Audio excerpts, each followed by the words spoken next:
the future. We came to feel the neutral.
You're watching TBPN. Jordy's in front of the horse. Today is Thursday, October 9th, 2025. We are live from the TBPN Ultradome, the Temple of Technology, the Fortress of Finance, the capital of capital.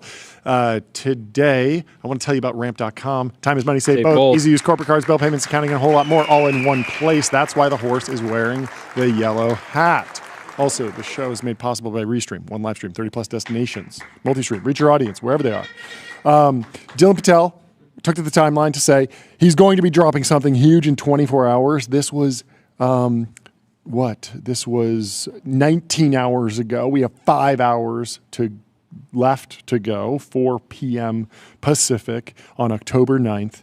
He will drop something that will reshape how everyone thinks about chips, inference, and infrastructure. It's directly supported by NVIDIA, AMD, Microsoft, OpenAI, Together AI, CoreWeave, Nebius, PyTorch, Supermicro, Crusoe, HPE, TensorWave, VLLM, really who's who, SG Lang, etc. If you are press, I went to this. I'm very excited for him to drop it. I got the whole briefing, and it is very cool. And I do think it will be huge. It's in classic semi-analysis fashion. It is very rigorous and detailed, and I think will be very, very interesting to dig into when it drops.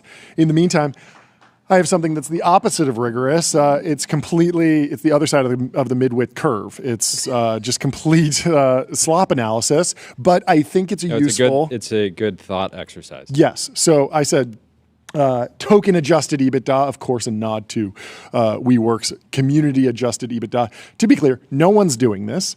This is something you should not do. You should not value AI companies as a multiple of the total amount of tokens they're generating. But as soon as I saw that OpenAI news, they're generating 6 billion tokens a minute. They're worth 500 billion. I see 500, I see 6. I start dividing those. I got to know what the valuation multiple is. How much am I paying if I'm buying $1 of OpenAI stock for a stream of tokens? Of course, this is nonsense analysis because tokens have various values, they're growing, different profit streams, different costs. Exactly. There's a whole bunch of things, a whole bunch of reasons why you shouldn't do this, but I thought it was interesting to do it anyway because I like silly things. And so I think of this more as like there's a lot of bubble talk. We aren't yet in the eyeballs phase of this .com boom, but if we start seeing this, if we start seeing this bubble so much, we just call it bub talk. Bub talk, exactly. Yeah. But I wanted to give a little bit of history on the 1999 bubble and how valuations were processed then. It's pretty fascinating. So back in the late 1999, in the late 1990s, eyeballs became a hilarious but deeply important KPI for tech companies.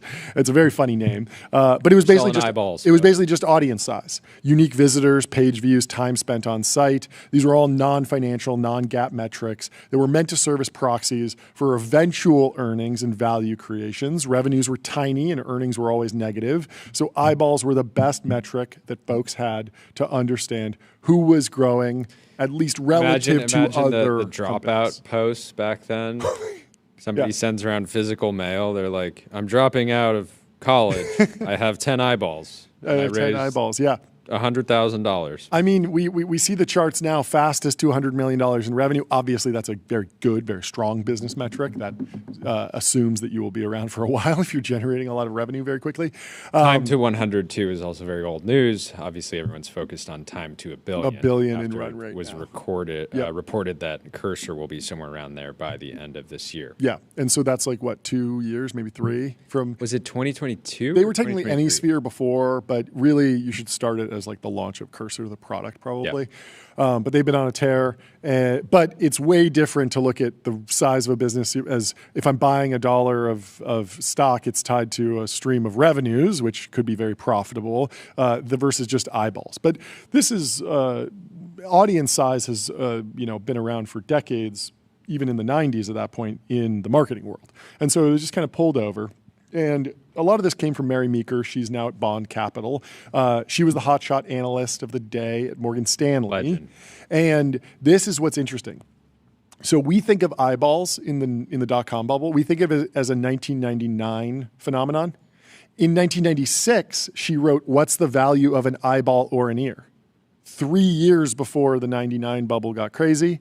You can read her whole internet trends report on Scribd, which is pretty cool. And then 3 years later, she was profiled in the New Yorker. We actually read the whole profile on this show about a year ago. And that was a really interesting piece. And the name of the piece in the New Yorker was called "The Woman in the Bubble." So the New Yorker, like the bubble talk was not, like you think about the bubble talk right now on X and it's like, it's bubbling up really quickly, but like the New Yorker's not writing profiles on the AI bubble yet. They'll probably get there a few months, just like what we saw with French TV. Like the legacy media takes a little bit longer because they do a lot more research to write a profile. Yeah. It just takes months to write a profile. Yeah, it's interesting how, social feeds just are perpetually months ahead of headlines. Exactly. Right? And so we're seeing every single day I see somebody outside of X or outside of Teapot or the tech community on X calling it a bubble, saying, when this thing blows up and you guys crash the global economy, like it's all going to be so obvious. Yeah.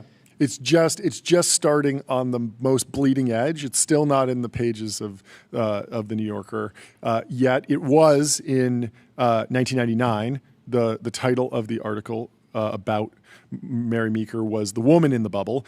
And this is what's extra interesting to me. It took 11 months more after that article for the stock market to actually peak. And so in that article, in that profile of Mary Meeker in the New Yorker, she's saying, it's a bubble. It's crazy. I've never seen anything like this in my career. And she's kind of grappling with the fact that it's her job to analyze these .com companies, but everyone can tell, even her, she can tell that it's a bubble. And so you're in this weird dynamic where people can say we're in a bubble, but they don't know exactly. You can't stop it because it's animal spirits and it's a force greater than any one person.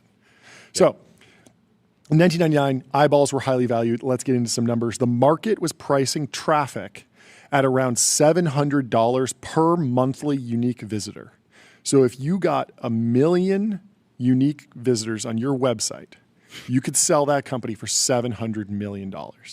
And I know people that did, and they're venture capitalists now, and they're retired, and they got extremely lucky by some concerns. They sold the top, basically, and they did very well. $700 per visitor. $700 per monthly unique visitor. And that's not even somebody that has an account. Yeah. That's just somebody that visited chooses the to go to the website. I mean, you could do the math for us. It'd probably be around there. But no, it's worth noting that we haven't gotten there yet at all. No, not at all. Now, to be fair, that's $700 per monthly user. That analysis was heavily weighted by Yahoo, which was by far like the largest platform that was driving this metric. If you pull Yahoo out, you get a much lower number, around 400 per unique visitor, but that's still high. And then for M&A, for smaller companies, it's not like everyone is actually comping to the Yahoo number. It was closer to $150 per monthly unique visitor. But still, you get 1 million unique monthly visitors and you sell the company for $150 million in 1998. That's pretty good.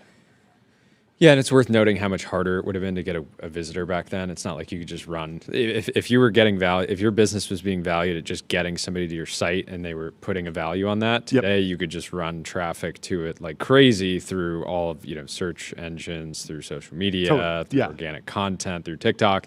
So it was much harder to get somebody to your site. I don't know. There were a lot of crazy, like there's a toolbar that's installed that automatically routes traffic. Sure, I'm just saying it wasn't quite as programmatic. A lot of people would pay Yahoo for a higher ranking because it was a portal, not necessarily a search engine. But I'm just saying everybody didn't have a mobile device in their pocket. I agree. Where now they're probably visiting an order of magnitude, multiple orders of magnitude more websites on a daily basis. Yeah, you're 100% right.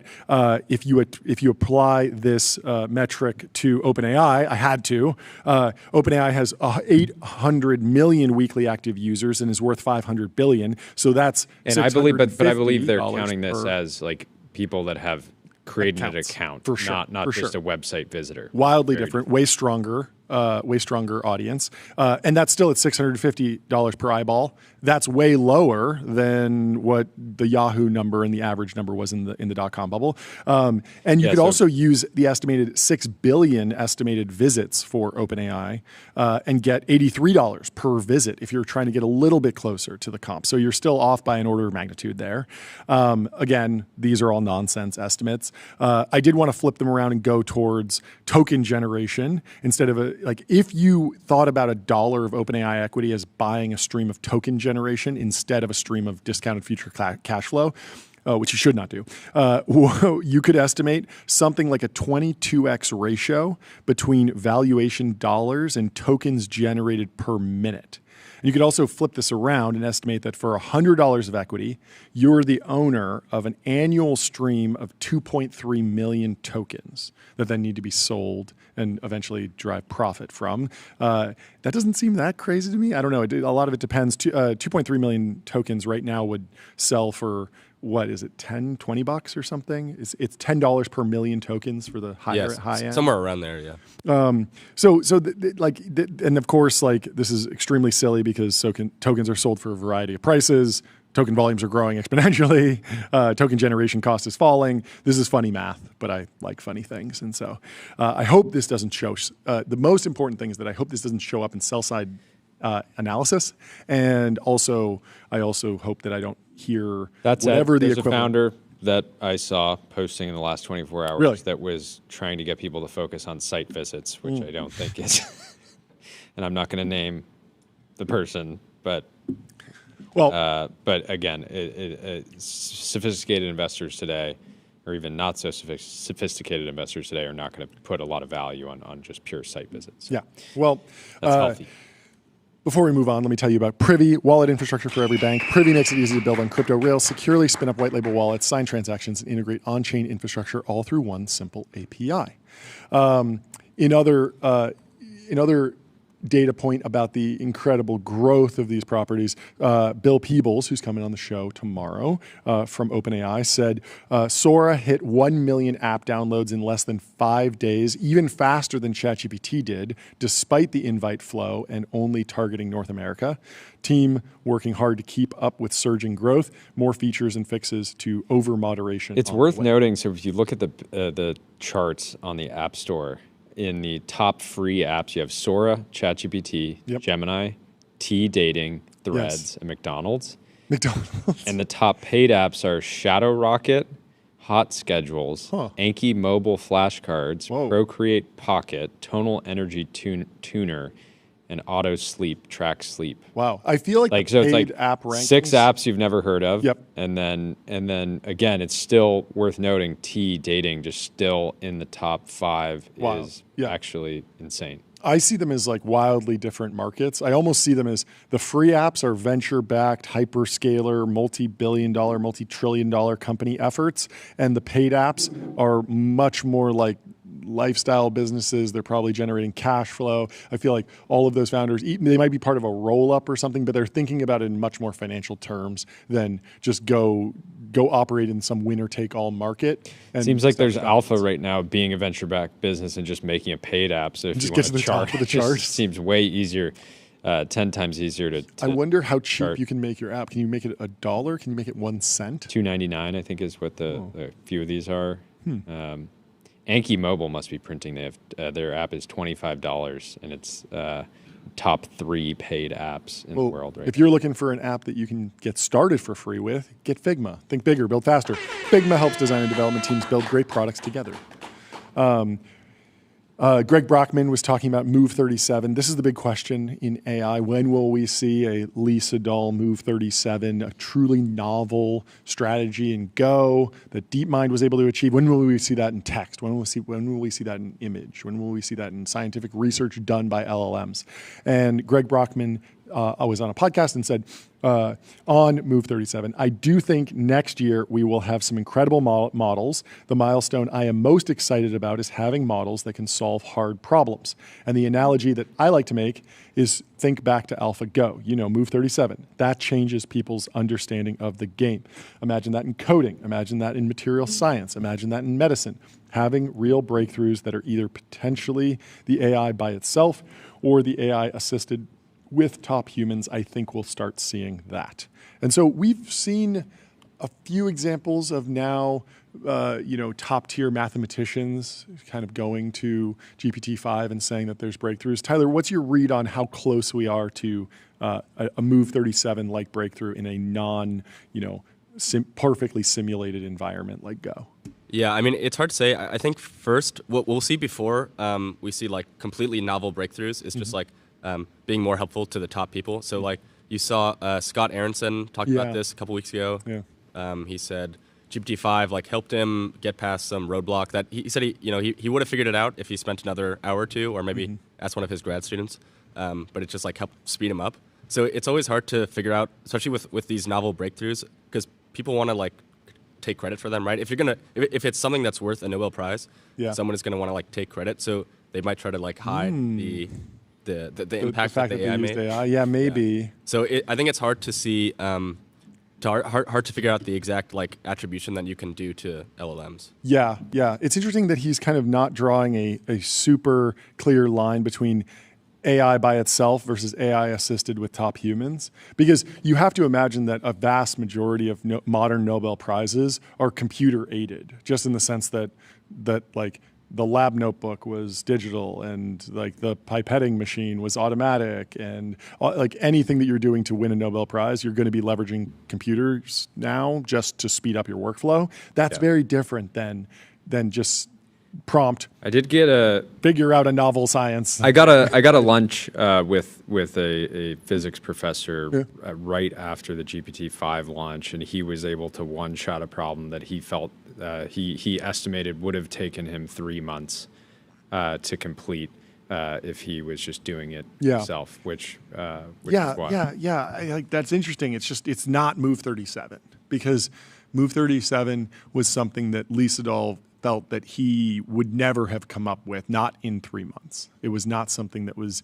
even on his radar. Totally. So I'm not putting it in the same bucket, Yeah. and neither was he. Yeah. But it was, again, it wasn't doing anything especially novel. It was just doing a massive amount of work in 20 minutes. Yeah, but the impact is still massive. Like even if you're just like, okay, we're going to speed up the level of scientific discovery by 2%, like that's just massive. So we don't necessarily need Move 37 to justify all the work that's going into AI. Be super excited about AI. Like it's fine if it's just if for a long time it's just an assistant. Because why not? Why not speed things up? Yeah. Anyway, if you want to speed up your development workflow, head over to Cognition. They're the makers of Devin. Devin is the AI software engineer. Crush your backlog with your personal AI engineering team. Spike is sharing there's nothing happening in America besides AI. Yes. And there's an article that says without data centers, GDP growth was 0.1% in the first half of 2025. Harvard economist says that is brutal and not super surprising. At least we're able to admit that here, that AI capex is driving GDP growth. Yeah. And there's again that just massive disconnect between the real economy and our little bubble. Yeah, I wonder. I would love to know more about breaking down how they're counting like data centers in this GDP growth number? Is it specifically like the data center construction? Is it chip production? Is it energy production? Are any of the like revenue streams from the foundation models actually moving GDP at this point? It seems like maybe not. I don't know. This does seem like a higher level analysis, but certainly I don't know. It'll be interesting to see. Well, Ludwig says had a great post that we got a chuckle out of this morning. He said, "Wearing my TBPN jacket and thinking Cap from Anthropic. Look at my OpenAI coin. I'm such a good boy. Did you know I got an OpenAI coin? It's because I gave them lots of money. Anyways, I'm a 15-year-old dropout, and I'm building the first $1 billion evaluation solo company in the world. Evaluation. Anyways, having a lot of fun here. The Anthropic Cap and TBPN jacket combo is Yes. pretty on the nose. Ludwig is a master of the Wojak. He really is. This reply to you is remarkable. Not like the rest, part one. Where did you find that yellow token? Where did you find that jacket? Thinking Cap. The cap with the helicopter wheel on top is underutilized. Yeah, underutilized. Someone should. We don't know how to make these hats in America Yeah, anymore. that was kind of the most iconic tell of like the, I don't know, 2005 nerd. It was very like I don't know, just kind of like you're hanging out on some sort of corporate campus, like a Google. It's multicolored. It's very sophomoric. No one's brought that back and reappropriated it. So maybe someone should. Maybe someone should make it trendy. Yep. The spinning wheel cap. Well, in other news, Francois Cholet is very impressed by the new tiny recursive model from Samsung. A tiny 7 million parameter model just beat DeepSeek R1, Gemini 2.5 Pro, and O3 Mini at reasoning on both AGI1 and Arc AGI 2. And the model is 10,000. It's Arc AGI 1. Oh, okay. I was like, I'm not familiar with that. Yeah, it is odd because I felt like at the end of this, it looked very AI generated because this isn't just scaling down. It's a completely different, more deliberate way of solving problems. So it feels like sense. AI generated text, but the typo there is a little bit odd. But it's cool to see Samsung getting in the game here. Yeah, it is unexpected. I feel like a lot of the labs are pretty excited about Arc AGI. Obviously, XAI did very well with Grok, and it seems like the level of respect for performance on Arc AGI is pretty high right now. Yeah. Tyler had a chance. Are you still at the top of the leaderboard, or have you been unseated on Arc AGI? If you're just tuning in for the first time, Arc AGI is a benchmark for AI systems, but we put Tyler on the task, and he was able to defeat all of the systems, actually. One of the top humans. Well. And I think he was in the top 10 at the time, but he should have fallen at this point because so many people I would have hope done so. it. Liquidity says Prime might need to rebrand to Subprime. Apparently in 2023, they sold $1.3 billion in product. It's on pace to do only $300 million in 2025. I don't know how that's this possible. happen? How does this happen? I mean, I do know. So what Prime did, which was genius, was they created a sports drink. Okay. And then they also created an energy drink. Yes. And they look exactly the same. Yes. And so I think that children were buying the energy drink. Yes. Their parents think they're just buying a Gatorade alternative. Yeah. And meanwhile, the kid is getting ramped up on hundreds of milligrams of caffeine. Yep. Which I don't know. Back in my day when I was a kid, my parents were like, "Don't do caffeine," and I pretty much abided by it until I was probably 18 and started. Yeah, I didn't really have caffeine until I was in college, but I remember being maybe a freshman or a sophomore in high school, and a friend's older brother had access to Red Bull and was talking about the experience of drinking Red Bull like it was hard drugs. Yeah. It was remarkable. But yeah, I don't know. I mean, it's still $300 million is more than respectable. Insane. But I've never seen a brand go. I don't as we should actually look at the history. Do brands going to north of $1 billion in sales and then retracing down to this level is. I mean, I worked in consumer packaged goods for a long time, and with my first company, like it was a rough go, but that the pattern of that rough go was very fast revenue ramp and then plateauing. S curve. It was not, an S curve. not a falling off a cliff. Because once you have a customer on board and they're subscribed. Well, it's about distribution. So I think in this case, they basically, when you have these influencer brands, it's when you have KSI and Logan Paul, they effectively probably put like $200 million worth of like marketing firepower into growing the brand initially. Yep. And even the biggest influencers in the world are not typically enough to sustain a brand.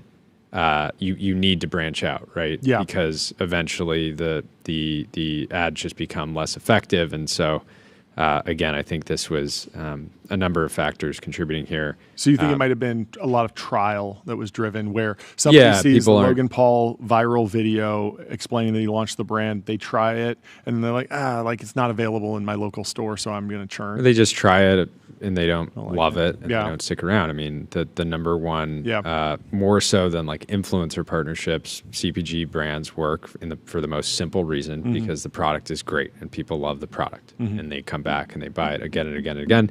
And it becomes a part of their life. I'm not like a DAU or a weekly active user of Red Bull, but I probably have consistently had like 10 Red Bulls a year for my entire adult life, randomly. How real do you think that 1.3 billion number is?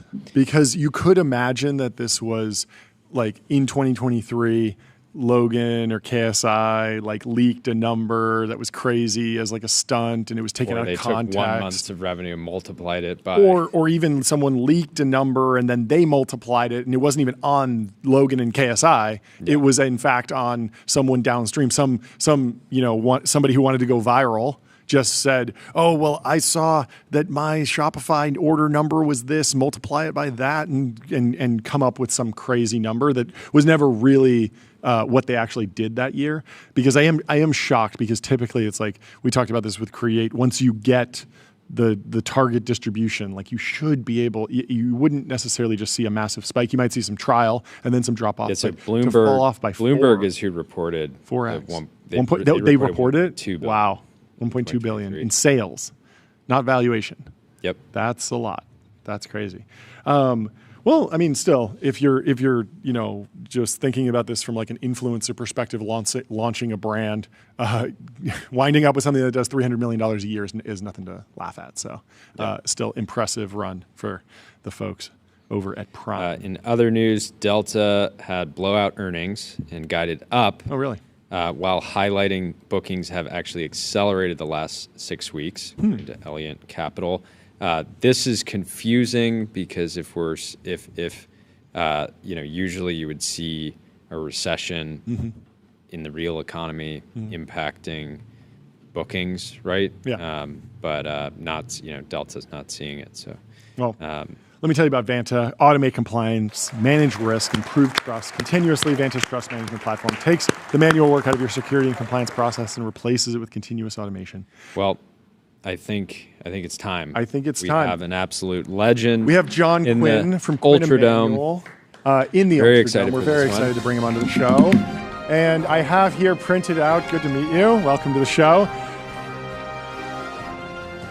John, welcome to the show. Thank you so much for joining. Great to meet you. I have here printed out one of the greatest out-of-home advertisements in the history of California. Burbank Airport, I believe, is where I saw this one for the first time. Found that. It says, Quinn Emanuel trial lawyers, justice may be blind, but she still sees it our way 88.4% of the time. Did you think of this marketing copy? Was this some genius on your team? How did this come about? It was within our firm. Okay. It wasn't some outside PR That's firm, great. but we came up with the copy. Yeah, it's amazing. Talk to me about a little bit of the journey. How are you defining the firm now? Has anything changed over your career? I mean, it's not exactly a non-traditional path. You went to law school, built the firm, but what were the key decisions along the way? Well, I started out at a big firm in New York that's very well known, Cravath, Swaine and Moore. Yeah. But I'm from the West. I grew up in Utah. Yeah. Went to college here in LA. Really liked LA. I liked New York. Yeah. But I decided I wanted to come back to LA. Came back here, bounced around a little bit. And we started this firm in January of 1986. And we started with 4 lawyers, downtown LA, not too far from here. And along the way, we decided to focus just on disputes work, Yeah. litigation work. So most large firms, we're now 1,300 lawyers almost. There we go. In 34 locations around the world. Most firms of that size are so-called full-service firms. Yep. So they'll have some deal lawyers. Corporate. Yeah, they'll have corporate lawyers, they'll have some tax lawyers, trust and estates, and somewhere they'll have some litigators. And we thought, we came to realize that this model of only doing litigation, arbitration, disputes work, government-facing, kind of dealing with legal risks in all its different forms was a very powerful model. And so we decided just to stick with that. We're not going to try to be... And historically, people would diversify because they wanted the stability of a variety of different businesses, or they wanted to be able to add kind of contract effectively like add hours to existing relationships. So if you have a Because I'm client... sure you would have had pressure over time from people that say, I love working with you, can you do more for me? I think the thought is you want to be able to service all a client's needs. So a client may want to do some M&A work, they may want to raise some capital, and then they may need tax advice. And then you're effectively from time to cross-selling. time they'll have a litigation. So the thought is to cover all those. And by the way, that's how our industry is organized. We're one of one. Yeah. Yeah. I mean, there is no firm. I don't know what the next largest litigation-only firm in the world is, but it's probably not more than 50 lawyers, wherever it is. Yeah. And we're almost. So you started in '86. How long did it take you to become the most feared lawyer in the world? Well, so what you're alluding to is there's a consulting firm, BTI Consulting. We had nothing to do with this. They called us up one day and told us they were doing this survey. That they survey the general counsel at like 350 large corporations around the world. And they asked them, what law firm do you least want to see on the other side in a dispute? And they were publishing a list, and we've always been on that list of the top 4. They call it the fearsome foursome. And a few years ago, we got them to tell us, okay, of the 4, which one actually got the most votes? And they told us, and for 5 years running now, we characterize it as the most feared law firm in the world. It's good to be feared. What's Well, the in our secret- business, we don't find clients very often that are looking for shrinking violets to represent them, to stand between them and trouble. Yeah. They're looking for lawyers Yeah. that will cause the other side to think twice. Yeah. There's a settlement here, this can go away for this amount, or you see what's behind door number 2. Yeah. Yeah. And so, we think we can get resolutions that other firms can't because of our reputation and our record. What's the Yeah, you can secret pay to for yourself. 90% win rate? Is it case selection? Walk me through all the decisions that make sure that you're. No, we only- don't just select winners. Yeah. We don't select just winners. Yeah. I mean, we're in for the hard cases, Yeah. the tough cases to Yeah. win. And what's behind that is, frankly, there aren't shortcuts. Sure. Doing what we do at the highest level is labor intensive. Yeah. And it requires people who are not just smart, but truly dedicated. What's the hardest case? What's the long shot that you actually wound up winning? Well, early in my career, I mean, I'd be embarrassed to kind of tell you the facts. It was an employment case, and we were defending a discrimination case where there were 2 plaintiffs. They were both African American. They were both, over 55 years old, I think, and they were both let go. And there was evidence. The plaintiff had some evidence that the motivation behind they had both been terminated from their jobs, that the motivation, you could argue, that age entered into it, maybe race entered into it, and it was a very, very tough case. And I'm kind of embarrassed to tell you almost these 30 years later. I mean, we won the case. What about in tech? You've been a part of some of the biggest tech cases. Is that something that took you a while to get up to speed on? Is there anything different about working with a big tech company from any of the other work that you do? So we noticed 25 plus years ago what was going on up in the Bay Area and in Silicon Valley. And we made a decision that we wanted to be part of that and start doing some intellectual property work, patent litigation work, tech work. So we're there for the conflicts. We're not We're not raising money. We're not doing the M&A work. Yeah. It's primarily patent litigation. We now have the largest patent litigation practice in the world. Yeah. But we sent a lawyer up there to start an office. And frankly, it was a little bit difficult to get traction in the beginning because there was then, I think it's diluted somewhat now, kind of a Silicon Valley culture. Yeah. And people wanted to know how much time how much Valley experience did you have? And we were kind of outsiders. We did recruit some people locally, but it took us a while, frankly, to get some traction. What's different about Silicon Valley?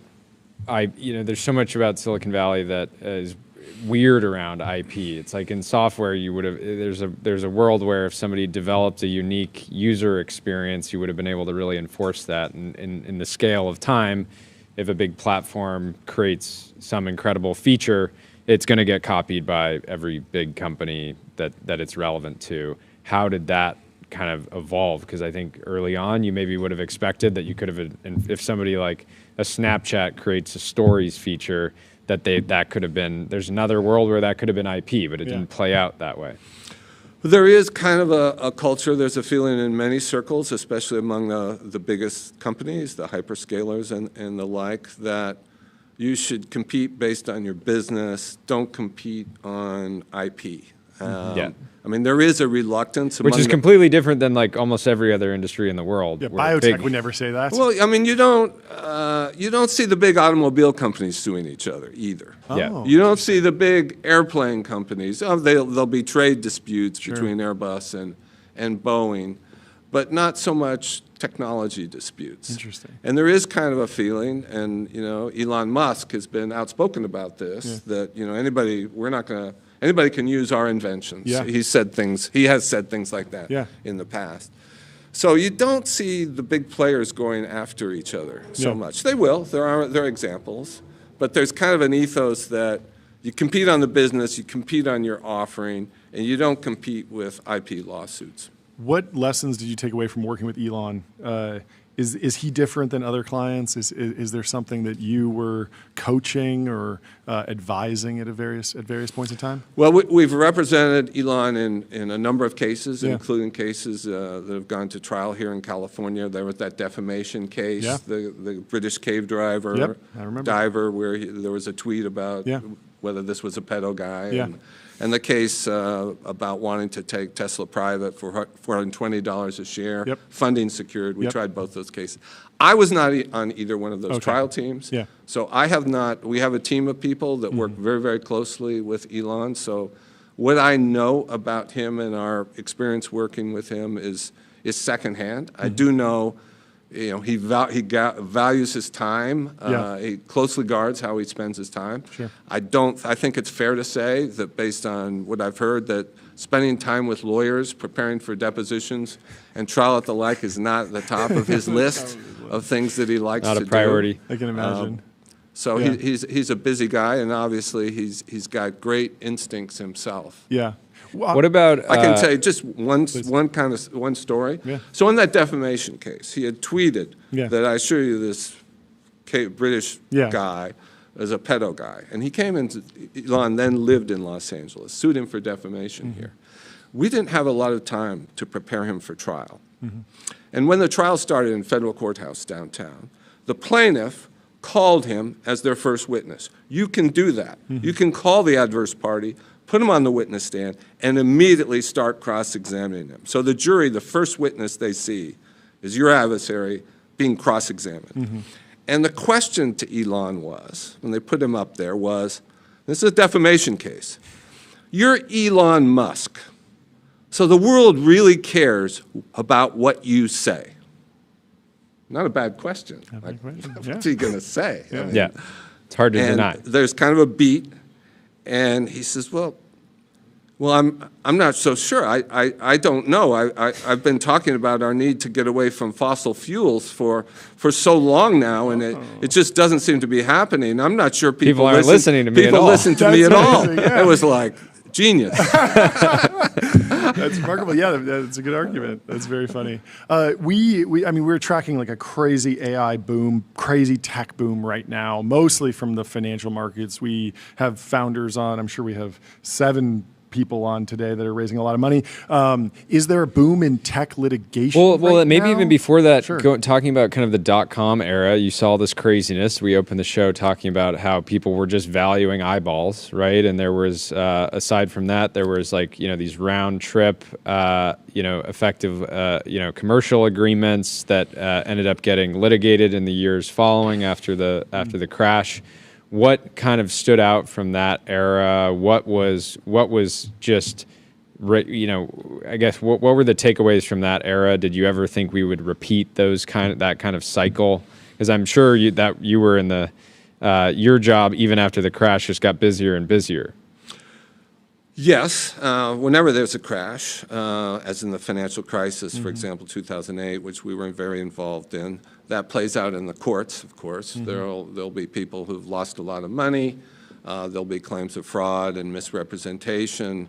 In the dot-com boom, there were down rounds. There were class actions of all kinds, securities class actions. So every deal gets scrutinized in retrospect. In AI, where we are, look, I'm not an economist, and I'm not a prognosticator about where we are in terms of whether this is a bubble or not. I can tell you, in our world, the disputes world, litigation, we're seeing a lot of AI-related disputes. There's no question. And is that around primarily today? I can imagine the trajectory is like right now it's a lot around IP, right? We saw case against Anthropic around their usage of, I forget. Reddit. There's Reddit getting litigated, but then the books where they just did a huge settlement. It was a big settlement. And so right now it feels like we could be in the era of like litigating around IP and what even is IP in the world of generative AI. But then it feels like the next wave could be around just rehashing and litigating. It's going to be a lot of lawyers looking over, this announcement that went out. It's like, yes, in the fine print it said that it wasn't an actual deal yet. It was just a kind of a general sentiment from the two companies. Where do you think? Do you think we're at all close to having some like precedent around AI and IP, or is this going to take years? I mean, AI is throwing up so many novel legal issues. I mean, IP for sure. Everybody's heard about the cases that have been brought relating to music, literary works, visual works, using copyrighted materials to train large language models, and whether that's copyright infringement or what's called fair use. So we have dozens of those cases. We finally have a couple of decisions now out of the federal court in San Francisco, where the judges in those two cases, one case involving Meta, another case involving Anthropic, decided that it was fair use, that it was not copyright infringement to use copyrighted materials to train large language models, although both decisions were kind of qualified, and there were some unique facts in both cases. But yeah, we're starting to have those decisions on various issues, but there's so many things. All this money is going into large language models and AI, and there's you think a lot of founders are just running the calculus of, I know that I'm going to have to eventually pay out something for what I'm doing, but I'm just going to run with it because I'll be able to eat the costs later, and if I wait, then my competitors will.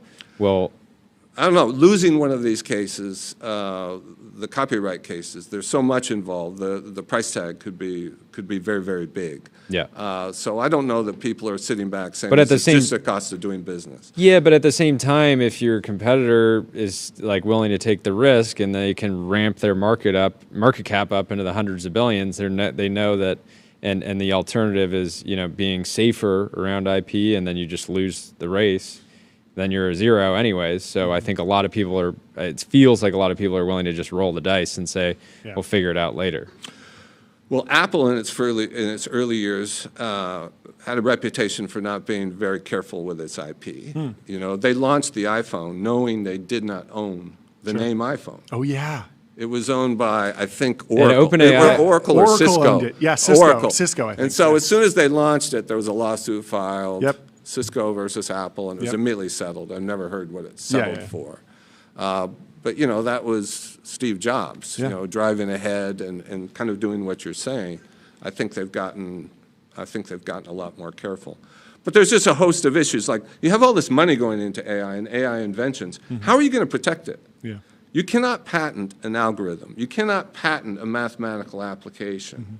These come under the rubric of general ideas. Yeah, and again, laws of nature. Yeah, yeah, So- and then in the talent wars are a whole other thing. I'm curious if what your kind of view on, over the summer we saw all the labs kind of poaching, pulling talent from different places, and people realizing that in this person's brain is like potentially And you think 100 million. You think they're not being hired for what is in their They brain? know, Yep. yeah. Of course they are. Which and that's they- an example of what I was referring to earlier, where the major players are very reluctant to sue each other. I'm kind of surprised there hasn't been more litigation over this poaching, but I think it's this phenomenon that Yeah, but our view is that they were very much like acqui-hires, just unauthorized acqui-hires, where it's like this team knows how to do something really well that they've learned through spending tens of millions or hundreds of millions or sometimes even billions of dollars, and we want what they know how to do. We want the process that's in their head, basically. Yeah. there's no doubt. I mean, some of what you're referring to is trade secrets. Yeah. Trade secret law, which Yeah. is another area of intellectual property. And that's an awful lot in the AI world, what we're talking about, mathematical applications, algorithms, and the like, that can't be patented. They can be trade secrets, and they can be protected as trade secrets. And if somebody has access to those and goes to work for a competitor, it's not lawful for them to be using that information when they go to work for the competitor. But then proving that actual use, Yep. is another thing altogether. How often would an issue pop up and you have multiple? Let's say it's Mag 7 on Mag 7, and you're getting calls and texts from both of them racing to work with you guys. And then have you ever had to make a call in the moment? In that world, we never encounter that because we always and forever Yeah. have been adverse to Apple, Meta, Amazon, and Microsoft. Okay. We've always represented Google, NVIDIA, Qualcomm, Salesforce, and some others. Sure. In our world, it seems like you come to a fork in the road and you decide we're going to go this way, Okay. and you never come back because people know you will. You're the firm that will be adverse to Apple. It's like being the firm in Seattle Yeah. that'll be adverse to Boeing. Yeah. I mean, Yeah. that's kind of a job in itself. So, Yeah, Yeah. that makes sense. what about I mean, it does happen in other areas of practice, Yeah. like in private equity. I mean, we had a situation just within the last couple of days where two global private equity firms Yeah. who were opposite each other with respect to a particular transaction, both of us called us, Yeah. and we accepted the engagement from the one that called us first. Okay. So that does happen. There you go. Is being litigation only an advantage in being able to create this patchwork of clients that you don't have conflicts because you're also already doing their contracts or anything, so you can be a little bit more? I think as a litigation-only firm, we have fewer conflicts. Yeah. So for us, the world is divided into companies and individuals we represent and those we don't. And sometimes a company or an individual moves from one category to the other. Yeah. But we have very few sort of lasting conflicts vis-a-vis the business world in principle. Where deal lawyers, there might be some industries that they know, well, we just can't be on this other side of this issue or represent a competitor or the like, because it's a little bit different in the deal world. Where's your firm getting leverage from AI today? We're using it. We're using it a lot. We're using it to, not only to manage documents, the things that are produced in discovery, because we've been able to do that for a long time, but if you can imagine, we tried a case in Delaware a few months ago, and we had loaded into the database all the deposition testimony, all the documents, and the trial testimony as the trial's going down. And as somebody's on the stand, I mean, you can imagine, you can query this database. What is the best evidence that so-and-so just lied about that? Yeah. Yeah, And in it'll real time. Yeah, and it'll, you press a button and it'll give you a list of things Wow. in rank order. Yeah, yeah. Now, if you And had before, back in the day, in the 90s, early 2000s, 2010s, you had to be Go back to the filing cabinet. yeah, well, that, I mean, that no, or just you had to you're be relying on your witty. memory and, Yeah. and what you know and what you know about the case, and still that's the most important thing, I think. And mostly it's kind of a backstop. It's Yeah. a check, things you would have thought of anyway. But it'll also come up with things that you wouldn't have thought of, or maybe you would have thought of if you just had more time. What are your thoughts on resolving co-founder conflicts? There's been a number of really high-profile cases around a group of people came together, started a company. The company grows and grows and grows. Some people leave, and then there's Winklevoss twins. that was one example. We settled that case. Yeah. And we didn't file the case. We were brought in to settle it. Sure. Snap. Yeah. There was a third guy in the garage. Yes. Who got kicked out. Yes. And he brought a claim. Are there any common pitfalls that you see on the incorporation documents or the safe note or specific? People start working on these projects, all the time. Yeah. And they're not thinking about this might become super valuable someday. Of course. Yeah. Maybe they're more sensitive Yeah. now in the tech world, and It's so they easier don't, than ever to create. You can create a C corp in a few clicks. You can see Yeah, exactly. and they don't think to lay out, okay, who owns what? What's my share? What's your share? We're friends, right? Yeah. So they don't think to document it. Yeah. And it's not till later that, and suddenly it's super valuable. Yeah. And they're getting all these views and followers, and they Yeah. realize, wow, this is super. Now remember, this Yeah. is 1/3, 1/3, 1/3, right? Yeah. No. That was not my understanding. Yeah. How much in a case like this is it worth pursuing a settlement, taking it to trial? Like, what are the key decision points where you realize, okay, this is going to trial? I mean, usually, so there's a stage called summary judgment, Yeah. where a party can go to the court and basically say, look, on the undisputed evidence that's been developed in the course of discovery, Okay.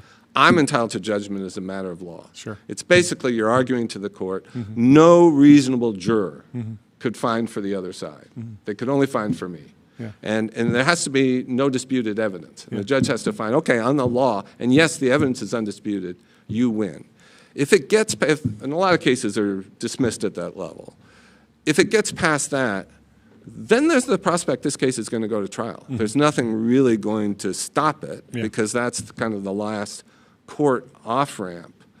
A lot of cases are resolved in mediation. In any significant case these days, the courts will expect you to go through a mediation. That is to say, engage a neutral professional mediator, spend some time with the mediator, and see if you can resolve the case. And that happens, sometimes it happens right at the beginning of the case, or even where there's a dispute and no case has been filed, you get a mediator together.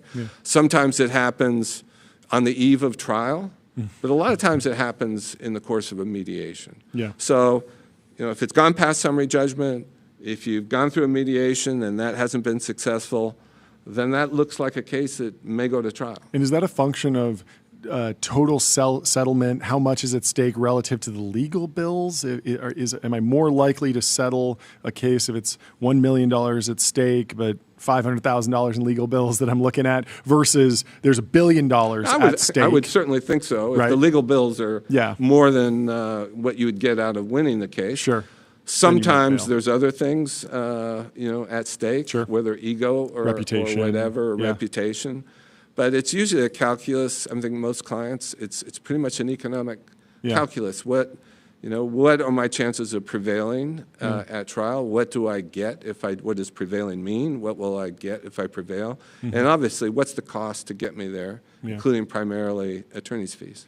Do you think that AI will speed up cases, or is there some element to litigation that just because maybe one side realizes the longer this goes on, the better for me, I'm just going to drag it out? Like, will it actually, even though a lawyer could now do 2 weeks of work in an hour, maybe if they're properly using some of these AI tools, it might still just take the full, however many 2 weeks in order to because file. the other side's going to be using AI, right?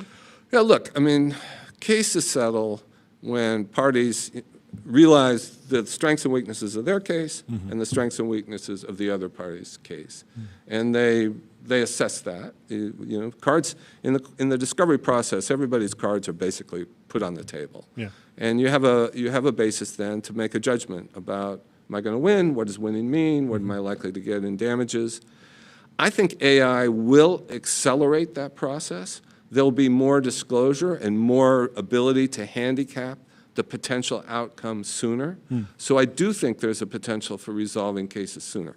However, I think AI is going to result in much more litigation. More cases. Yeah. More cases. Why?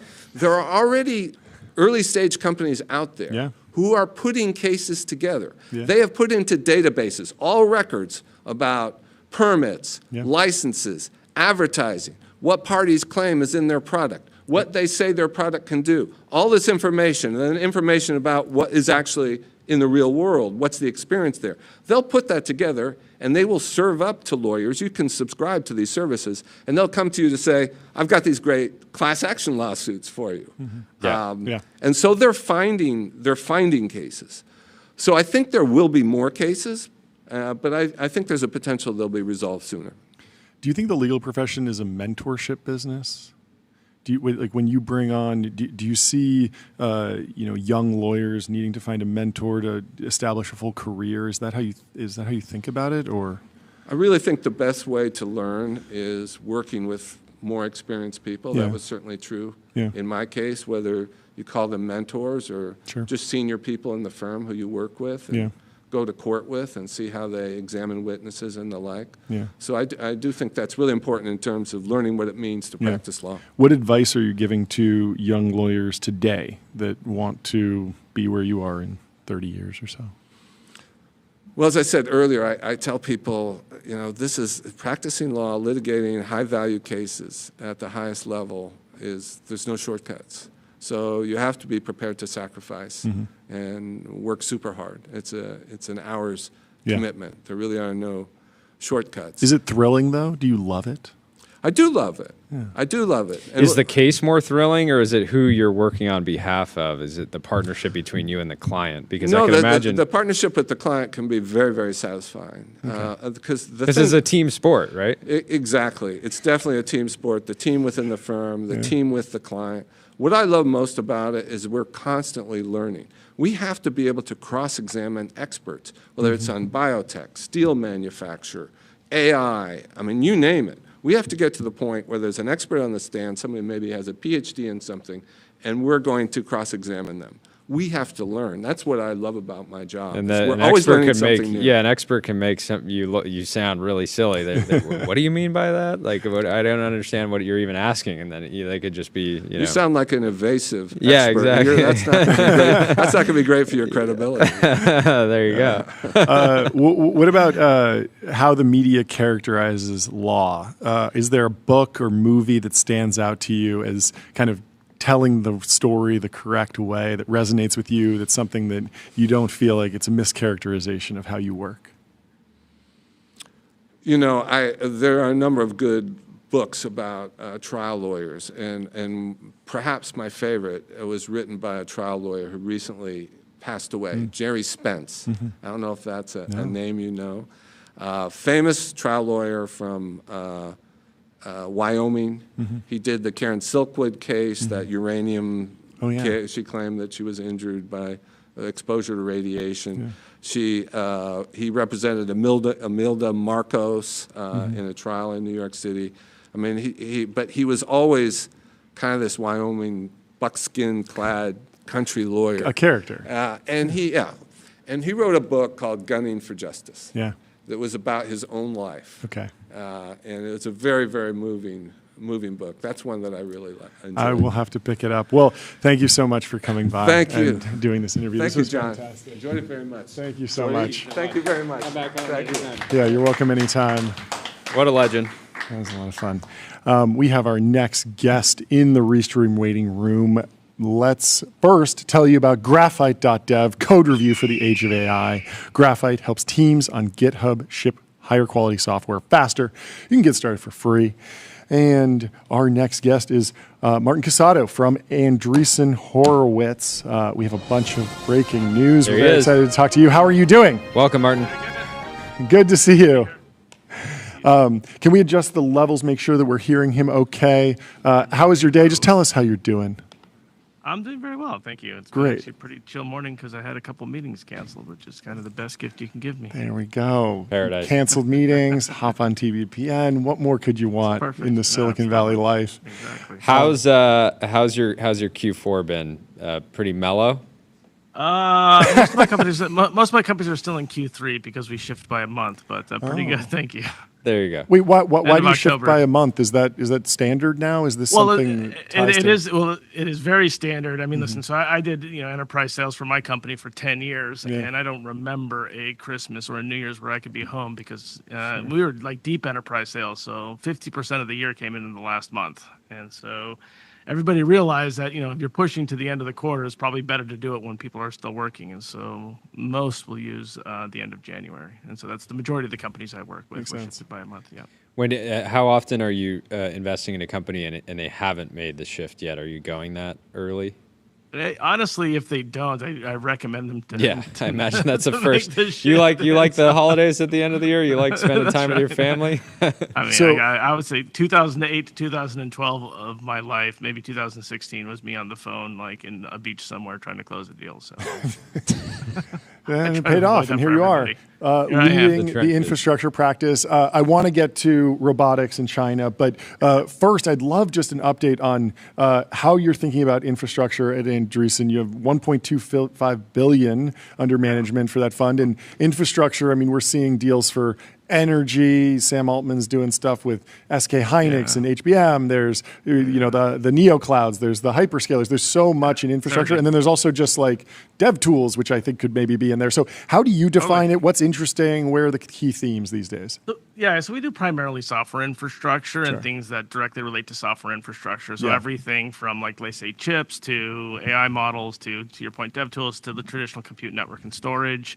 A very interesting thing about this AI wave is like it's very hard to distinguish between like a deep infrastructure model company and like say an application company. And so we're having kind of a renaissance in the field where everything has to be redone. Like you have to redo networking, you have to redo compute, and you have to like build new dev tools. And so we're just trying to keep up with all of this change that is coming from AI. How are you thinking about competition from the hyperscalers when you're looking at a startup? We've talked to a bunch of founders who they're going up against AWS, and Andy Jassy's not asleep at the wheel. But at the same time, there's this meme of like, a VC would always tell you, what if Google does this? And then we have, Cloudflare and like, GitLab, and there's like a million companies that we could name off that are, decacorns, public companies that successfully went up against the public clouds and won, or at least saw, massive businesses built. So is it all about the founder? Is it about the particular market or the technology or lock-in or being program of record or being some sort of system of record? Like, how are you thinking about it? So listen, I've been an infrastructure investor for 10 years. And listen, in that entire time, the public cloud has been incredibly dominant, right? And so I would say after reInvent, which is the AWS show, I have to like move into therapy mode. Like I'm actually on the other side of this. I'm never the one that actually worries about the public clouds. I'm always telling like the founders, and I have this line. My line is like, can you name one company that AWS has put out of business? One, just Good one. point. Yep. Like they literally have copied everything. They've hosted everything, and so the reality is that if you have if the market is large enough, and you have an entire company focused on it, you're going to win. And that's just the reality. And AI in particular is a new behavior, which, companies, like incumbent companies are terrible at new behavior. So like this is definitely an advantage to startups. Like it's like a new buyer, it's a new use case, it's a new way of thinking about things. So they don't have the incumbent institutional momentum. And so I think that we're free of a lot of the trappings of the cloud, and I think the future is very bright for startups. So I don't spend a lot of time thinking about the incumbents. That said, I have to say one thing is, listen, Anthropic and OpenAI are startups, really, in the classic sense, and they are incredibly dominant. And so I would say I would put them in a different class. There is a class of these new types of incumbents. Think like Stripe, Figma, where the founders Founder are still mode. there. They're still hungry. They're executing very well. I think those are much more dangerous than Google or Microsoft. Yeah, I was talking to a founder who is going up against an AWS point solution that was rolled into stuff, and I was like, you are going up against Andy Jassy, but you're really going up against the particular product manager who's on that particular product, and that product manager might not be taking calls on a beach on December 25th. They might be taking a vacation, and so if you're going to outwork them, it's possible you could beat them. Totally. And like, this is a company that, is famous for bragging about 2 pizza box teams, right? Yeah. So fine. You've got, the 12 people on this product that's dying on the vine. Like, if you can't beat that, you kind of deserve to lose. Yeah. That's a great point. Well said. Well, I'd love to go into robotics in China. You recently published a Wall Street Journal op-ed, which I love. I read the journal every day. Wait, before we dive in there, Please, one question around when you're evaluating how you think about revenue ramps specifically. There's always this question: if a company's ramping revenue just at an ungodly rate, there's a question of like how durable that revenue is. Is it going to be possible for another company to come into the category and sort of pull off the same type of growth? What are you evaluating for these software infrastructure companies on whether they have actually done the hard work to develop something that's unique and proprietary, or they're just or they're just like we did talk about it's like a barnacle on the side of a whale, like OpenAI. Yeah, we're into the barnacle economy. Yeah. We love the barnacle economy, where you just naturally grow at the growth rate of Anthropic, and you're like, it's a miracle. Yeah. I mean, listen, so there's always this concern of easy come, easy go, which is kind of like what you're asking about. Like, you got this revenue so quickly, how hard could it be? But, listen, we're 3 years into this, and we've got a lot of data points that this stuff is actually pretty durable, right? Mm-hmm. I mean, Midjourney bootstrapped to actual scale, and it still is very much a leader in image. Totally. OpenAI roared into dominance in text, and it's still the leader. Anthropic roared into this. I mean, Cursor roared into this.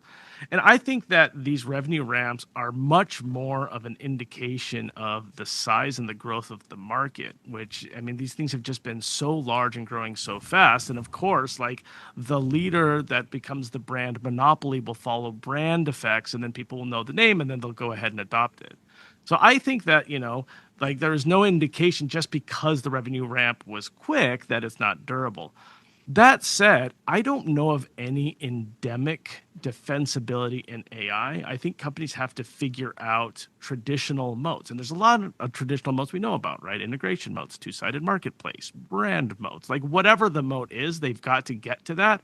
So when we evaluate the company, just because it grew quickly, we're not like, oh, easy come, easy go, right? I mean, that's kind of like intellectually lazy. Yeah. On the other hand, we do look for like what actually is the moat, right? If you're basically just reselling TPM, tokens per minute from Anthropic, that's probably not as durable as if you've got a workflow and a bunch of users that use it, and they save configuration in this, and you've got good retention numbers, et cetera. So we do kind of full-fledged investment like we always do, but I don't think it's correct to just say just because the growth is high, it must not be durable. How quickly can a brand moat emerge in infrastructure?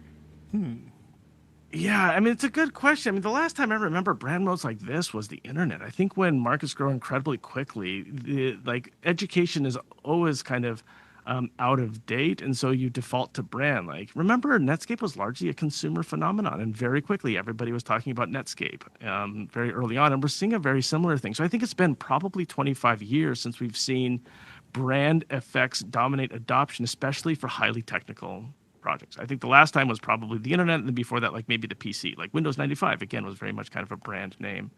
And so I think it's more, again, an indication the market's very large, it's growing very fast. There's so much confusion in the market so that a few leaders end up becoming brand monopolies, and then the adoption is literally because people can't keep up. So they just kind of adopt the one that they know about. Yeah, there's speaking of brand, there's actually a comment in the chat. A16Z blows my mind. How can they be a venture fund and a brand at the same time? And I feel like there's like Andreessen really is focused on brand in many ways, both the Andreessen brand, but also partnering with brands on the consumer side or internet consumer side. But do you have thoughts or advice for infrastructure founders on brand? Is there an equivalent of like, make sure you have your .com, or make sure that you have a specific brand package? Like, do you spend any time thinking on that, or is that at all relevant, or is it just something that kind of check the box, make sure it's converting customers, and think about it in more quantitative terms? Yeah, no, so quite frankly, this is a pretty new phenomenon. Like, I am part of the nerdiest part of Andreessen Horowitz. We don't really think about brand. It's like, that's not the conversation we have. Normally, it's either talking about, like, the mechanics of, inbound bottoms-up growth, or the mechanics of enterprise sales, or something like that. That said, we've all of us, the founders and the investors, had to become students of this, because like, you'll have model companies that'll be consumer companies, and those are very much brand led. You'll have, I mentioned Cursor before. Like, Cursor is a dev tools company, but it's got so many users. Like, brand effects are at play. Brand is really important. And X now, because this stuff is proliferating so quickly, has become a primary distribution channel. Like, X is its own way of propagating information that's very, very different than going to like traditional press, or doing like a press release, or writing content marketing, or whatever. Like, we're in a very different world. And so I would say, historically, I personally, while the firm I personally have not been very focused on brand, like the opposite. But now I've had to learn a lot more about it. It used to just be make the docs dark mode. Do you think some of the But now we are emerging a different... sell the thing and be technically correct in the sales. Like, that was kind of my Exactly. Do you think public SaaS is generally oversold, or people too bearish, or is the conversation we keep coming back to? Brett Taylor was on the show talking about how it's easier to change your tech stack than your business model, and he was referencing the dynamic between seat-based but that's kind of not as relevant in public company infrastructure companies that might be disrupted systems by of record, because the public I imagine that most of the infrastructure competitors, the incumbents, are already on consumption-based models, and so you're not seeing a dramatic shift in the business model of the companies you back. It's more of a technology shift, or am I mischaracterizing that? Okay, so I definitely think we're seeing a pricing shift from seat-based to usage-based. And listen, we saw that. Listen, when I was doing my company, we saw the shift from perpetual to SaaS. to recurring, right? To SaaS recurring, right? And so we're seeing that type of shift, and that's being accelerated by AI. It was started by the cloud, but it's being accelerated by AI because the tokens are so expensive. I don't think that alone is depositioning anybody, right? I think that the SaaS companies are very good at adopting that and using that. I really think a lot of the story of AI is actually kind of new capabilities and new use cases, and like, that's kind of like the untold story. I mean, these things now speak English, right? They develop an emotional connection. They can create something from nothing. Like, that's cool. That's net new behavior. That's net new budget. And you can see this in this dramatic growth. Now, of course, budget has to shift to cover that, right? And so I think we are seeing a slowing down of traditional SaaS spend, as you would expect when you have something super cool and new and whatever. But I don't think that this spells the demise of the traditional sector. I mean, it's actually not even good at things like systems of record yet. Now, over time, that will change, and maybe it'll change the consumption layer. And once you have the consumption layer, you can change the back end. But I really think the story we should all be talking about is like, what are these net new use cases? Like, what is it enabling? Where does that budget come from? As opposed to like, who is this necessarily going to kill? Because the zero-sum thinking, I think, is the biggest mistake we all make in this AI wave. Totally. All right, well, let's switch gears to robotics. Yes, there is a what's the major robotics company out of China? Unitree. There's a Unitree for sale on Walmart.com for like $20,000. I'm hovering over the buy button.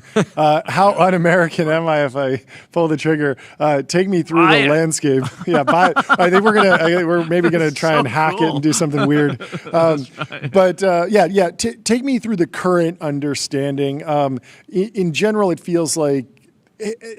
Maybe I'm wildly wrong, but it feels like tension between China and America is calming down almost. I don't know. Just maybe that's just the news cycle and people have shifted to other geopolitical topics. But I mean, Polymarket has the chance that China invades Taiwan by end of 2026 down at 14% from 25%, and we're doing more trade deals. There's crazy news today, but walk me through how you're understanding the geopolitical landscape. So listen, I'm not an expert on geopolitics. Sure. I will say today, China put export controls on rare earth metals that are useful in like things like lithography. So that's clearly like I would say not a detente. I mean that clearly is kind of more of an aggressive posture. Probably this is because Trump is meeting with Xi Jinping. Probably this is just kind of for negotiation. I don't know, right? But I would, again, I am not an expert on these things from my perspective, which is through the lens of technology. Like there is not a detente. I think that things tend to be escalating. Now, that said, the technical collaboration between China and the U.S. is the strongest it's ever been. I mean, half the founders I work with are Chinese, half the teams I work with, half the papers I read, half the models I use, half the models the companies I work with use. I mean, like I think from a technical academic standpoint, it's the strongest I've ever seen in the industry. And so in that way, there's very much a positive. But politically, there's clearly some jockeying, and I think we're trying to all understand what that means. And I'll just tell you my very quick view is like, I don't think anybody wants a generational struggle with China, right? I mean, the hope is that both of us collaborate together and take over the solar system, right? These are two just phenomenally great countries with a tremendous amount of talent, but there is some level of Pollyanna in that belief. And so then the question is to what extent do we want to depend on China? It's not about being aggressive. It's not about being proactive. It's like, do we want to depend on them for critical infrastructure? And I would say my position is the answer is no, we don't want to depend on them, in which case it's important to understand what they're capable of, what we're capable of, and what we can do to develop local capabilities. Do you read anything into the fact that Xiaomi was able to be a phone company that launched a car, and Apple was maybe rumored to be working on a car and never got it out? Is that just a market structure thing? I'm interested in understanding, like, where is China behind? Where are they ahead? It feels like Tesla was way ahead in electric cars and China's catching up there, but now Tesla's playing catch up in humanoid robots.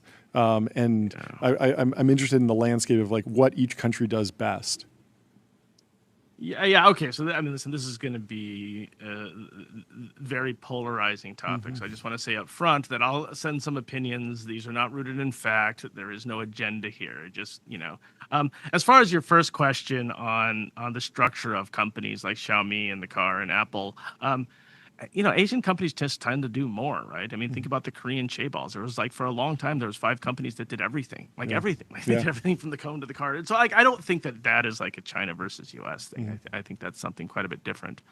That said, we've seen China be very, very effective in a number of areas in recent memory, right? I mean, 5G, China basically won, which is, critical infrastructure communications, right? I mean, for solar, they've been dramatically good. And then I wrote this post on robotics where they're very, very good. And so it's clearly a country with a ton of capability. On the other hand, the United States continues to do 2 things that I think are pretty distinct from China. One, they're very good at complex software systems, right? Yeah. Not building a model, but building kind of like the OpenAIs and the Anthropics and, and everything around. They're very, very good at complex software systems. And 2, this is going to sound funny, but the U.S. is actually really good at building stuff people like. And I think there's a specific reason for that, which is we're more like the rest of the world than China is. China caters to a local market, and the local market is just different behaviors, different buying behaviors, different political behaviors, different economic behaviors. And so, the stuff that they produce is just weirder. And so, in some way, I would think there's 2 areas where they're just not as strong. It's very complex software systems, which we historically have just not seen come out, especially for B2B, but also software that the rest of us can use and adopt outside of these viral consumery things Labubu. I was about to say, Labubu, right? Yeah. This consumer thing, but I'm not a consumer guy, man. There's these cars that have LED front dashboards and karaoke machines inside, and they float, and they're all very cool. But I don't know if the American consumer actually wants that necessarily. Well, but I think you could reduce it to listen, people are people and whatever. But enterprise buyers are very different in China than they are in the United States. And can you name one large Chinese enterprise software company? No. Software, it's impossible. I mean, Does we know the ByteDance get hardware into ones. enterprise in China? Does Alibaba Quen like count, or like does DeepSeek count? I know DeepSeek's getting inferenced a lot. I mean, I'm like, well, listen, Databricks, Snowflake, Salesforce, Microsoft. Yeah. We got This more list than of, we like, could the possibly U.S. want. enterprise companies, and then in China, you're like, well, you're kind of trying to like, well, it's a consumer company, but maybe they do enterprise. Yeah. Like, there's kind of these weird telco companies that people will mention. Sure. It just, listen, I built a team. I ran a team in Beijing. I ran a team in Shanghai when I was working at VMware after they acquired my company, and we sold software in China. It's just different. It's totally different. Like the consumption patterns are different. How you sell it's different. What they expect from the software is different. And the market is large enough and localized enough that any local company is going to focus on that. And if they focus on that, they're just like through Darwinistic forces of acceptance are not going to build something the rest of the world really understands. And so I do think this is an area that the United States has a tremendous advantage. Is like, Do you think, yeah. based on your experience selling software, enterprise software in China, do you think in our lifetimes we will go back to American companies trying to sell enterprise software into China, or is that ship sailed? Because I briefly lived in China. I studied abroad there. I was at I worked out of the China Accelerator office in Shanghai, and there was a lot of international companies that were trying to sell into China. This was 2016 era. And there was a sense that the Chinese market sort of wanted to learn about what was being sold, but they didn't actually want to adopt it. And it was more like, how do we learn about this so that we can just build this ourselves and utilize, our networks locally to just kind of out-compete here? Yeah, so listen, I think behavior follows business. I think that there are some systems that are pretty straightforward to reverse engineer, like a actual hardware system where you can pull out the embedded software and you can look at the chip, like let's say network routers, right? Classically, Huawei copied Cisco routers early on. I think for very complex software, it's just it's like all the operational know-how is just a very tough thing to copy. You can look at the code all you want, but what you want to know is what it does when it's actually running, and that's just not something. Like the state space is too large. And so, no, I think behavior follows business. I think there's a lot of business between the two countries. I think they're both commercial countries. They're full of commercial entities. I do think we're going to go back to like having a market between the two. But I do think like the landscape is shifting. Like I do think like, listen, like right now, we buy, the majority of, our kind of hardware parts for robotics from China, and I would assume we sold a lot of software in China that a lot of the business software like they're adopting from us, and that what that looks like may shift over time, but I don't think it's going to go to zero. Do you think humanoid robots are going to start as an enterprise product or consumer product? And how confident are you that it will start where you think it will start? I mean, listen, I'm not an expert. So Sure. can I just talk about the piece that I wrote very quickly? Yeah, just please. to put this in context, because I want to show like the area where I am expert versus not expert. So like, break it down. You're a VC. You're an expert in everything. Give yourself some credit. I know politics. Yeah, I know humanoids. I know consumer. No, it's not. So listen, the area I'm expert is infrastructure software, right? I mean, that's what my PhD is in. Yep. That's what my company is in. That's what and so in order to, know what is impacting enterprise software and software infrastructure, we do these market studies, right? So we'll study like what's going on with energy. We'll study what's going on with microchips. We'll study what's going on with robotics. Like these and we did this study on robotics, and it was in service to our software investing, which we do. Even though like a lot of, the groups in Andreessen Horowitz do hardware investing, right? Like I've sat on the board of hardware companies, like we do it, but like the purpose of this study was software investing. And we got the result of this and like, oh, damn. Like China's kicking ass. Or like, wow, they like got the supply chain locked up.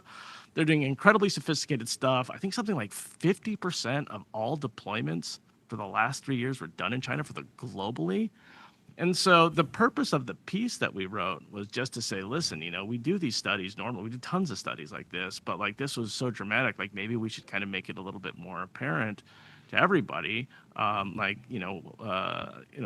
China is doing. And so Listen, I am not an expert on any given robotics market. Like if it's an enterprise industrial thing, I'll have more of a sense to it. Where like from a humanoid standpoint, I think there's huge expert on that. But I will say that like when it comes to China and the United States, I mean, they're a very, very real contender when it comes to, the full supply chain all the way up to the hardware. It's the software where I think, things start to differentiate.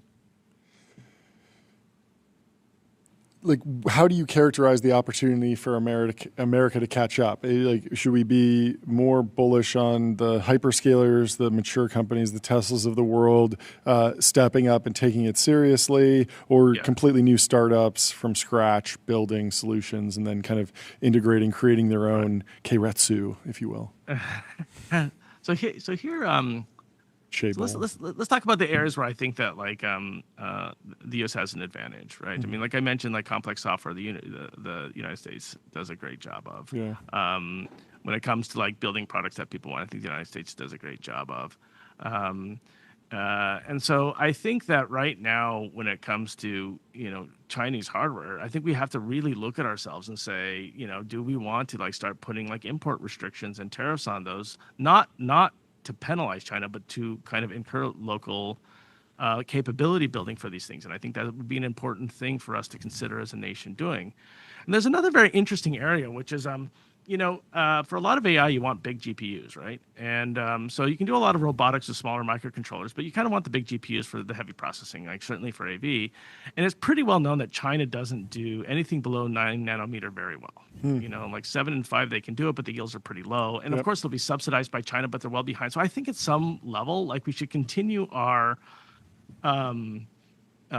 export restrictions on SME, like ASML lithography machines. Like I think we should do that just because it does slow them down. I think we should do import controls and tariffs so that like we can do local capability building. But again, I have no interest in a generational struggle with China. I just think that we need to understand where we're weak, and then we need to put in the controls necessary so that the United States can catch up. And these are the areas I would say. So I would say it's not the big chips. I think we're pretty good about that. It's not the software. I think we're pretty good about that. But I think actually a lot of the hardware supply chain, I do think that we should put our finger on the scale. Yeah, to me, the interesting thing seeing Unitree robots selling on Walmart.com when everyone in the tech community realized, probably starting about a couple years ago, that letting DJI flood the American market with cheap drones, just killed GoPro. Yeah, killed our internal. They were willing to sell products at a loss in order to subsidize these products in order to make it impossible for American companies to compete. And now we have millions of drones here in America that are flying around that we don't own, and they're going to continue that. And allowing them to do the same thing with humanoids feels like an even bigger national security risk to me, and would again just set us back in an entirely new tech tree. It's crickets. I haven't heard. The implications. The implications imagine are enormous, right? It's like healthcare. It's like economics. It's like industrial capacity. It's defense. I mean, it's like basically as broad based as software if you take the generalized form of robotics, and so it's incredibly critical that we get on top of so this. we have a geopolitical rival, and we're going to allow them to put a human-sized robot that can presumably do human things like. Wait, I saw a movie about this once. Yeah, they could do laundry. If they could do laundry, they can do a lot of other things that maybe we don't want them. So anyways, I think this is something that I hope it gets more attention before it's too late, because they're already selling again on Walmart.com. I will say one last thing too, is like we kind of sometimes hope that, listen, this is an issue of scale, and like we want to work with our partners and our allies, and so like what about EU? Can they help out here? But like if you actually look at some of their dominant robotics companies, like KUKA's, I think it's a 100-year-old company. Like that's now owned by China as well, and so. I mean, even on the global footprint of industrial robots, China is incredibly dominant. And so I think now is the time for us to map it out and figure out what we do to enable local capability building. And again, the point is not to penalize anybody or to have a lifelong struggle. The point is to not depend on them and to do what's happening in India on the robotics side. Obviously, Apple is trying to shift a lot of iPhone production to India. Is that an area that you're? I don't have any expertise on that now. What's yeah. going on in India? What about open source LLMs? Have you changed your thinking at all? I know that you were pro open source generally. We had the DeepSeek moment. Now OpenAI has GPT OSS. Meta Llama is sort of declining in favor, but there might be a new generation of models from Meta. They're certainly staffing up for it, and so do you think that that market has resolved? Is it calcified in any ways? Is it heating up? Is it something that people should be paying attention to? Yeah, so I generally think AI is following open source as we've historically seen it, which is the closed source models get 80% of the market, and Yep. open source mops up the remaining 20%, and like that's happening now. Yeah. I think open source is incredibly important to the broader dynamics of markets. Like kind of anti-monopoly stuff. It's good for startups. It's good for pricing. It's good for academia. It's good for research. So I maintain that position. I think the Chinese models are phenomenal. I think they're leaders. I think we should keep having the academic partnerships. I feel very strong about that. I think any sort of import or export restrictions on software is stupid. Like it just doesn't really work to begin with. And so my view is software kind of, let it all play out. The US is dramatically ahead, I would say, end to end when it comes to capabilities and capacities for OSS. The Chinese models are fantastic. We use them. It kind of will keep us honest. I think that's great. Where I think that we should be more serious is import and export restrictions on hardware. I mean, we've done them in the past. We've done them incredibly effectively. I mean, especially when it comes to critical infrastructure. And I don't say this from an economic or even from a job standpoint. I literally say it from a national security standpoint. Like, Okay. Do we want to run Chinese hardware infrastructure for our internet backbone? Probably not. And if you know what has happened in the last few years with the telcos in China, you can see why this is the case. And so I do think that having like an aggressive posture when it comes to like what we run nationally and what our capabilities are. So are you not worried about the national security risks of running an open source model from a near peer competitor? There's this idea of the Manchurian candidate hiding inside of the weights of an LLM. It all seems fine when you benchmark it, but once it realizes that it's inside of the NSA or something, it phones home. Red Star Linux from North Korea does that. It phones home, and there's rumors that TikTok and Yeah, I DJI think what might be doing Martin's or saying maybe is like capable of doing. having our physical infrastructure, whether it's in manufacturing, like robotics in a manufacturing context, or even a humanoid in somebody's home, having that not be something that is a No, I get that. Oh, the hardware, I totally hardware. agree, but like, you're asking a specific question. I'm asking about software. No, I love this. If hardware is like a 10 out of 10 risk, where is running an open source model from a near peer competitor that might want to sneak something in? I don't know if technically they can, but is it a 1? Is it 2? A 5? How would you think about it? Yeah. Super legit question. So first off, I'd say like I'm much more sympathetic to like import restrictions and export restrictions. I think it's just a net good for the rest of the world to use U.S. technology and to have that footprint, right? And so, like, when you talk about export restrictions, I think that, like, when it comes to software, like, we should never have any. When it comes to import restrictions, I think that you should differentiate between what we use for, like, the government and critical infrastructure versus, like, what you have access to academia. I think, for example, if we did import restrictions of, like, the latest, greatest models, we would be handicapping our researchers in a very significant way. And I don't think that would justify whatever gains we might have, given the fact that like half of what we get is from China. Yeah. Like, there's also like a free speech, like math should be legal argument here where, like the government and critical systems and maybe our Fortune 500 companies should be very careful with what they run if they're running a Chinese open source model. But if you're just as a libertarian, you could think like, if you want to go and run this on your local hardware in the cabin in the woods, like that's pretty American in my opinion. Yeah. I'm very, very much about never do kind of export restrictions and import restrictions when it comes to software. Sure. It's strictly. And listen, I used to work for the intelligence community back in 2001 to 2003, and like this is kind of the height of like concerns around Huawei, and so maybe I'm just a little bit more sympathetic to arguments of not having these components in our critical infrastructure. That was the height of the concern around Huawei, and it took us how many years to actually act on it? That makes me concerned Maybe not about the height. It was one of the many peaks of well, that makes me concerned about it. By 2045, we'll get around to banning Unitree in the United States. After they get a robot in every home in America. We'll finally be like, you have to pay us 10% tax on this. That'll be the resolution. As long as we're making money from it, maybe we'll be fine with this. The result. Anyway, thank you so much for coming on the show. This is fantastic. Always a good time. Good to see you, Martin. We'll talk to you soon. Have a great rest of your day. And let me tell you about Fall, generative media platform for developers. The world's best generative image, video, and audio models all in one place. Develop and fine-tune models with serverless GPUs and on-demand infrastructure. By A16Z. Oh, really? Used by Adobe, Canva, probably his the company. other players. Quora, Shopify, clusters. Perplexity. Did you see this post by Jacob Rintamaki? He said, "Truth nuke. nuke. What are you scared of? Oracle being 500% levered and not 1,000% because Larry isn't AGI pilled enough. And tell us something tangible you want. Porsche 911 that comes with a signed copy of the new Dwarkesh Stripe Press book." We should be able to make this. Those are fantastic answers. I believe that's a screenshot of the Teal Fellowship application, maybe something like that. That's hilarious. But yeah, Jacob, just post more. Post your way Yes. to being able to cover a 911. You can Yes, get it. You can get a 997 for like creator 40 payouts up. grand. Yeah, what's the what would the monthly payment be on that? My first 911 was $500 like $32,000. Okay. Bought it on Bring a Trailer. Yeah.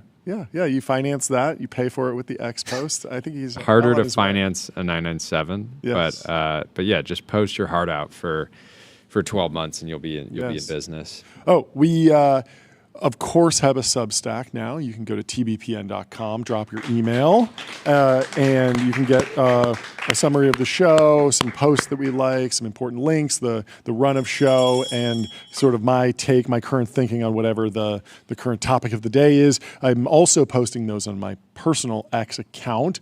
And yesterday we got a quote post from Zephyr, who kind of answered the question that I was asking, which was, we have to trust the Sam Altman plan. What is the Sam Altman plan? Are they building their own chip, their own data center, their own everything? Like, how mature will this be? Zephyr says, is OpenAI building its own chip? Yes, they are in collaboration with AVGO, fabbed by TSMC.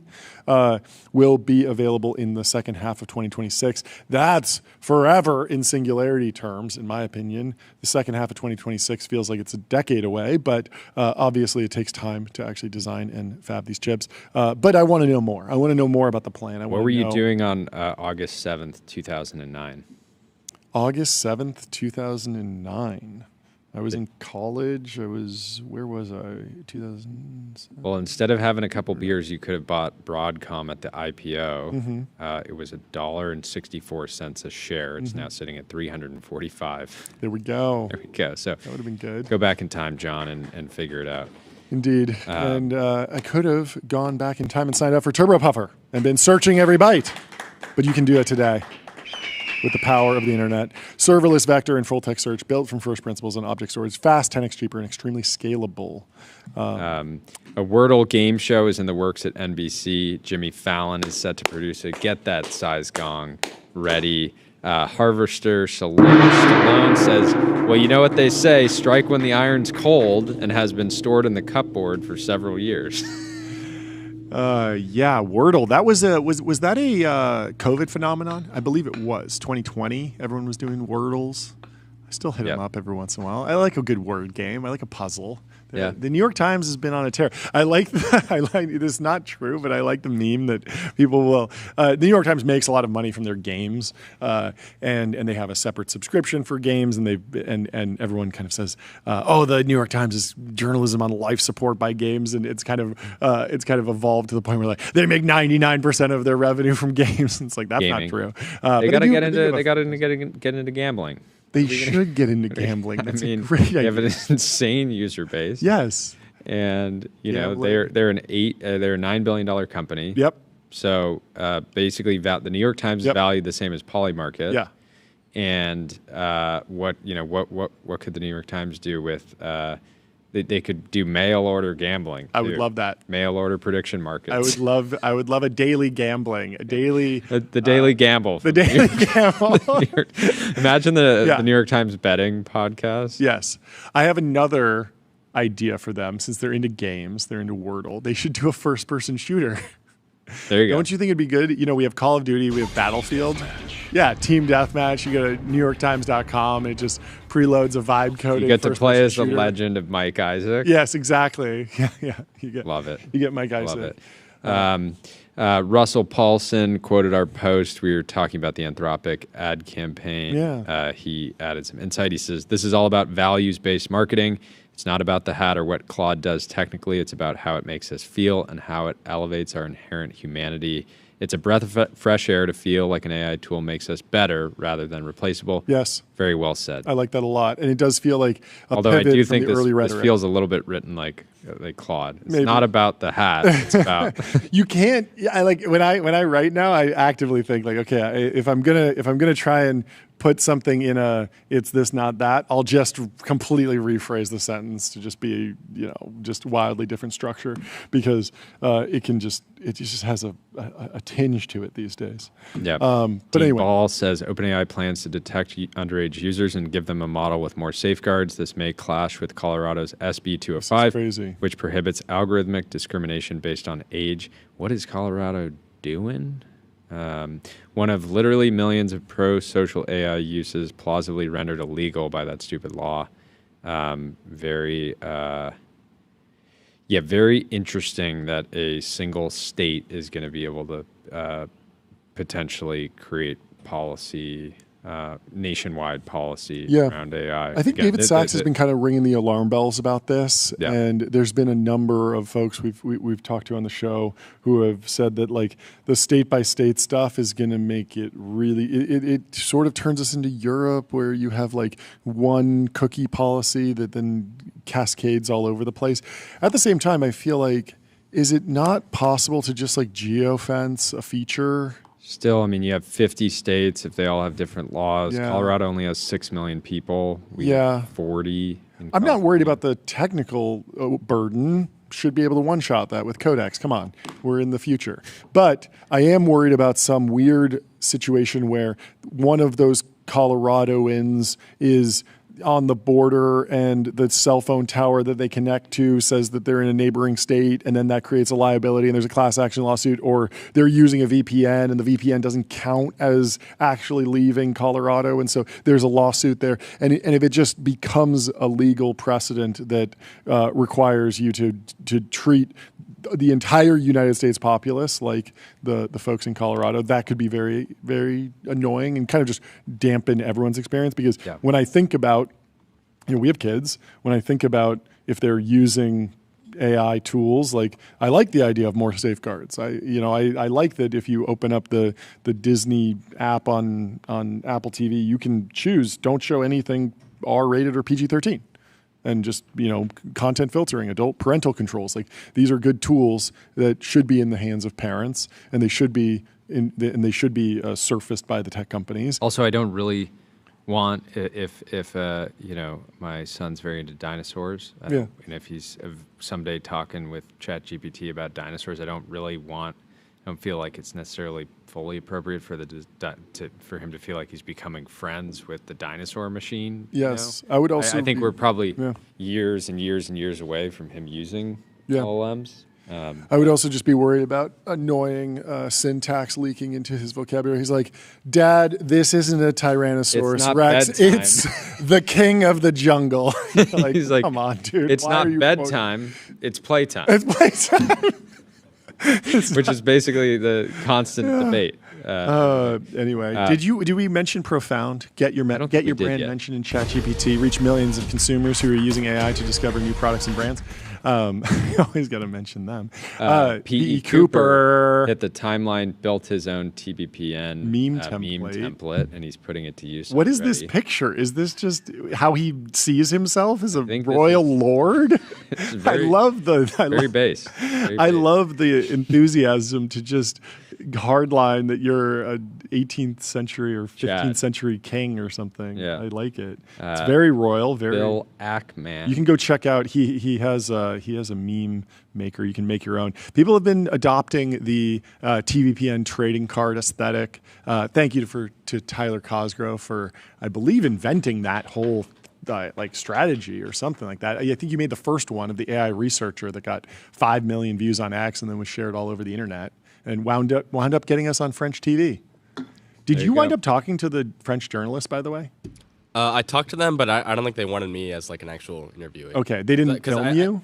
I think they want people that work. They're not real fans of the show. Oh, okay. Clearly, a true fan would have said that you're a heavyweight in the industry. We tried to pitch them this idea that Tyler was beyond the Metis list, the 0th AI researcher, since of course lists are indexed at 0. Bill Ackman says in 1 week, Jared Kushner pulled off the biggest LBO of all time, that is EA, and then negotiated one of the biggest peace deals of all time. A pretty good week. That's wild. Really just running the art of the deal playbook. We have been so behind on our EA coverage. Would love to have Jared on the show. In the meantime, you can listen to his interview on Invest Like the Best if you want to understand more of his investing philosophy. The EA take private is fascinating. It's a massive deal. EA has so many interesting properties, from Battlefield to they have Madden, right, and FIFA. They have all the sports. And it's just a very interesting business. We've talked for a long time about what it takes to pivot a business model in the public markets, how difficult that is. Will they be pivoting the business model? To what, if so? Will they be doing that? Is that the point? Or is there some other restructuring that will happen while the company's private? That's fascinating to me. Ben Thompson had an article in Stratechery today, which of course you should go subscribe to, all about basically the failure of Xbox Game Pass, because Microsoft paid something like $70 billion for Activision. They got Call of Duty, and the idea was that they would put people on a Netflix-like subscription, and you'd be able to play any game you want. And according to some rumors and talking to some Microsoft employees and some leaked data, it seems like the LTV went down. So it seems like it was actually better to get people to shell out $60, $70 a couple times a year for the big games that they want, as opposed to putting them on a $10 a month plan, and then they're playing all these games for much cheaper. And so it's been, the conclusion is that it still isn't working. We'll have to keep checking in on it, but it'll be interesting to see, does EA go private and then find land with Sony or something, or like land with another gaming platform? Does it create its own store, or pivot into buying other companies and getting into mobile gaming? Is there some sort of other monetization, microtransactions? Like, what are they going to ramp up? They've tried a lot of stuff, but it'll be interesting to see where it goes. So would love to talk to the folks over at Silver Lake and Jared Kushner's firm. Will understand that. Menitis says, it's genuinely nuts that if you get good enough at New York City real estate, that the only other place where those skills are useful is negotiating world peace. I didn't realize that these two were connected, but of course it's about Jared Kushner. That's and Trump, of course. Yes. Oh yeah, Trump. That's very funny. Should we cover the China news today? So Dmitry Alperovich says huge escalation by China. MOFCOM announces new export controls taking effect after December 1st of rare earths to anyone, anywhere in the world producing chips or equipment to make chips below 14 nanometer and 256 layer memory due to military applications. And so Dean Ball had a big take on this that we should probably read through to get up to speed. I'm not an expert on this, but I hope to be after talking to Dean. We're hoping to have him on the show soon. Dean says, this is a very big deal. China has asserted sweeping control over the entire global semiconductor supply chain, putting export license requirements on all rare earths used to manufacture advanced chips. So we have the design firms with NVIDIA. We have TSMC kind of on our side. We have ASML. There's a whole bunch of American IP that goes into the Western semiconductor supply chain, but China's upstream of all of that with their rare earth supply chain. There was a comment in the chat earlier about what does China control all of the rare earths? I think the common cited metrics are that they control a huge portion of the rare earth supply today, but they don't actually have all of the rare earths in. More processing than supply. Exactly. Rare earths aren't as rare. We just call them earths. Yeah. And around here, we call them earths. Because they are, in fact, all over the place. And you hear about these rare earth deposits being found in Ukraine and in various parts of the United States. We have them. We just haven't actually gone and built the mine and processing, and that takes years. And so in the short term, putting an export restriction on the actual processed rare earths is very geopolitically significant. So Dean Ball continues. He says, if enforced aggressively, this policy could mean lights out for the U.S. AI boom and likely lead to a recession/economic crisis in the U.S. in the short term. Remember, this wouldn't be the first time they tried to, the DeepSeek moment felt at the time very calculated. Let's ramp this app up the charts that I still didn't know a single person that was using DeepSeek. It felt entirely, that the chart run felt entirely manufactured. and the immediate effect on markets was insane. Remember, Counterpoint, maybe they were just trying to take a little bit of air out of the bubble to create a bull catalyst. I mean, everybody ripped knows after. if markets go down, that's a bullish catalyst. Yes, it also inspires us to grind harder. Yep. Tyler, do you know Ball? Dean Ball? Oh, I know of. Yeah. Oh, you do? Okay, cool. Oh, he knows. Okay, Good. Do you know Linear? that's why we hired you. It's a purpose-built tool Cool. for planning and building products. Meet the system for modern software development, streamline issues, projects, and product roadmaps. You can start building with Linear. Some thoughts and recommendations from Dean Ball. Many things are unclear, including how intensively they will enforce this. This is a costly decision for them too, and not without risk. These controls are being imposed on the whole world, not just the United States. My current assumption is that China is doing this to gain leverage over the U.S. in advance of the president's upcoming meeting with Xi Jinping at APEC. It would be very funny if they just put the controls on the United States, and then you had a bunch of startups that were like, "I'm going to do diversion, and I'm going to go set up a rare earth, buying and selling operation in, Dubai or Malaysia or somewhere. That'd be very interesting. Number 3, I do not think they are doing this to get the U.S. to relax its export controls on NVIDIA Blackwell chips. In fact, my guess is that they want us to think that's their goal. We buckle by relaxing Blackwell controls, and then the PRC shrugs and says, no thanks. We're very confident in our domestic chip industry. That is a message I'd want to be delivering to APEC if I were advising the PRC. 4, further relaxation of export controls is therefore unlikely to be a useful policy lever here. Instead, it is time for the U.S. to get serious about export controls on semiconductor manufacturing equipment. 5, because we have been mostly unserious about this issue, China has stockpiled most durable equipment needed to make semiconductors, so most controls will not have an immediate effect. 6, he really ran through this. This is great. 6, however, there are some consumable materials needed for semiconductor manufacturing that China cannot make domestically. Even better, those consumables are often degradable, meaning one can only stockpile so much. These would be on the top of my list if I worked at BIS. I would retaliate strongly, but in a targeted manner. The ultimate route to de-escalation here is tariffs and broader trade war policy moves, not AI compute.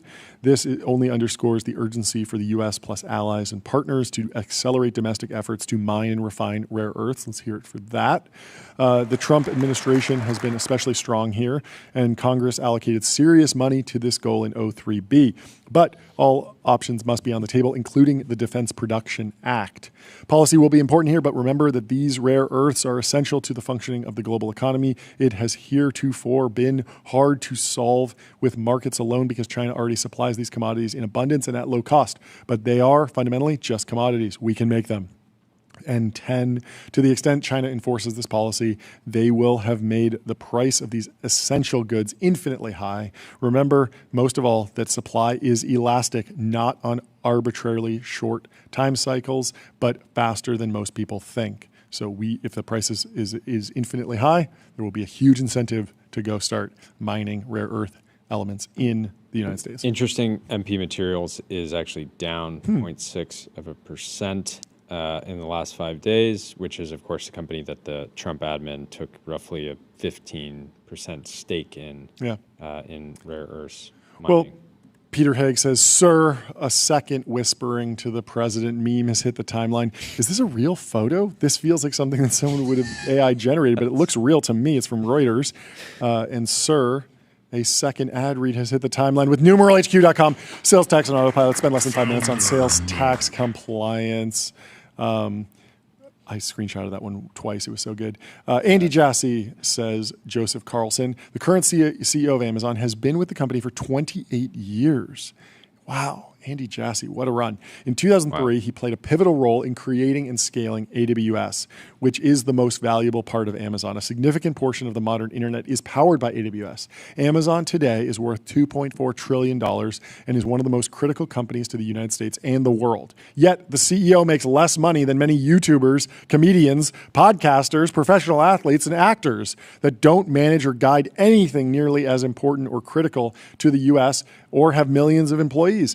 We need to stop pretending that the CEOs of Fortune 10 companies who have helped build trillions of dollars worth of value for investors should have their salary compared with the delivery drivers working their way through college. This trope is old and should be retired. Yeah, Josh Hawley, senator for Missouri, is firing shots at Jassy, saying,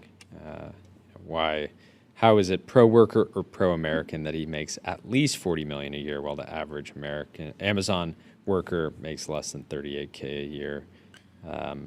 Well, he needs to go on a campaign. Bobby in the chat says Andy Jassy doesn't even have 200,000 Twitter followers. That's rough. He's also never streaming on Twitch. Get on Twitch, Andy Jassy. We'd love to see you there. That's your product. I know. They own it. Amazon owns Twitch, and so that's where he should give his press releases. This is dog food. Wild. Chip Wilson, Lululemon founder, takes out a full-page ad in the Wall Street Journal to roast the brand that he started. When was this in the Journal? Was this Lululemon in a nosedive? He says, when I founded Lululemon in 1998, it was built on a relentless focus on innovation, product culture, and customer experience. We invented a quote-unquote technical product business model, created a new apparel category, pioneered community marketing, and developed system processes so simple a refrigerator could manage them. By its 25th anniversary, Lululemon should have been a $100 billion market cap company. Instead, its trajectory has declined. Why? Lululemon directors have systematically dismantled the business model and lost employees who held the institutional knowledge that made the company great. Like a plane crash, decline rarely happens because of a single failure. It's a series of mistakes. And he's adding some different sections here. One, the founder leaves. When a founder leaves, boards tend to fill committees with operators or finance-focused directors who are beholden to quarterly commitments. A company bereft of a visionary loses its singular voice for product and long-term strategy, a strategy that builds a moat around success. An operations/finance-driven board lacks the moxie to understand the market pulse. Gapivization, loss of creative to the merchants. Every few years, a design team will stumble. When that happens, merchants and MBAs swoop in, claiming to be the adults who can deliver consistent quarterly projections for Wall Street. To meet those projections, merchants follow algorithms and double down on what sold the year before. This kills risk-taking and prevents new, innovative product from emerging. As a result, innovation dies, the brand becomes predictable, customers drift, and the best creative people leave. The domino effect. As top talent leaves, short-term results often look strong. The board harvests brand value by rapidly growing store count while margins expand through economies of scale. Wall Street is ecstatic and the egos of directors and management soar. Meanwhile, owner-operated competitors seize the opportunity, producing better product. Lululemon's institutional knowledge walks out the door, often to competitors, and is replaced by Nike executives, shots fired, who import a failed business model. Desperate for growth, Lululemon squandered $1 billion on Mirror and wiped out $10 billion in market cap with a wildly inappropriate Disney collaboration. To squeeze margins further, directors cheapened store design and shifted to non-technical fabrics, eroding the brand's premium positioning. Cultural erosion. New executives from old-school companies chase short-term margin growth and resume building. Directors, unwilling to confront their own role in the decline and attempt to replace the CEO, only to realize for the third time that they've failed to develop an internal successor. With the brand faltering, no capable candidate wants a CEO job.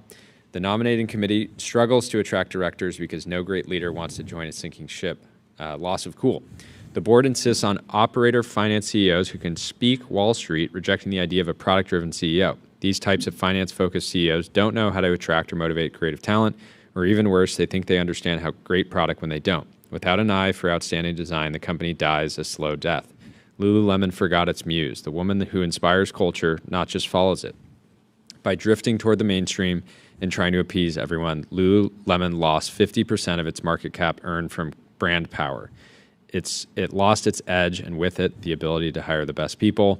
The result, on paper, Lululemon still looks good, but it's losing its soul. The deeper issue, it's still a $20 billion company that is getting absolutely smoked by Alo in their core segment, which is the muse that he described above. And founders back at Outdoor Voices, too. Yeah. So he says the deeper issue is not just management, it's a disengaged nominating and governance committee that has failed to safeguard the company's long-term vision.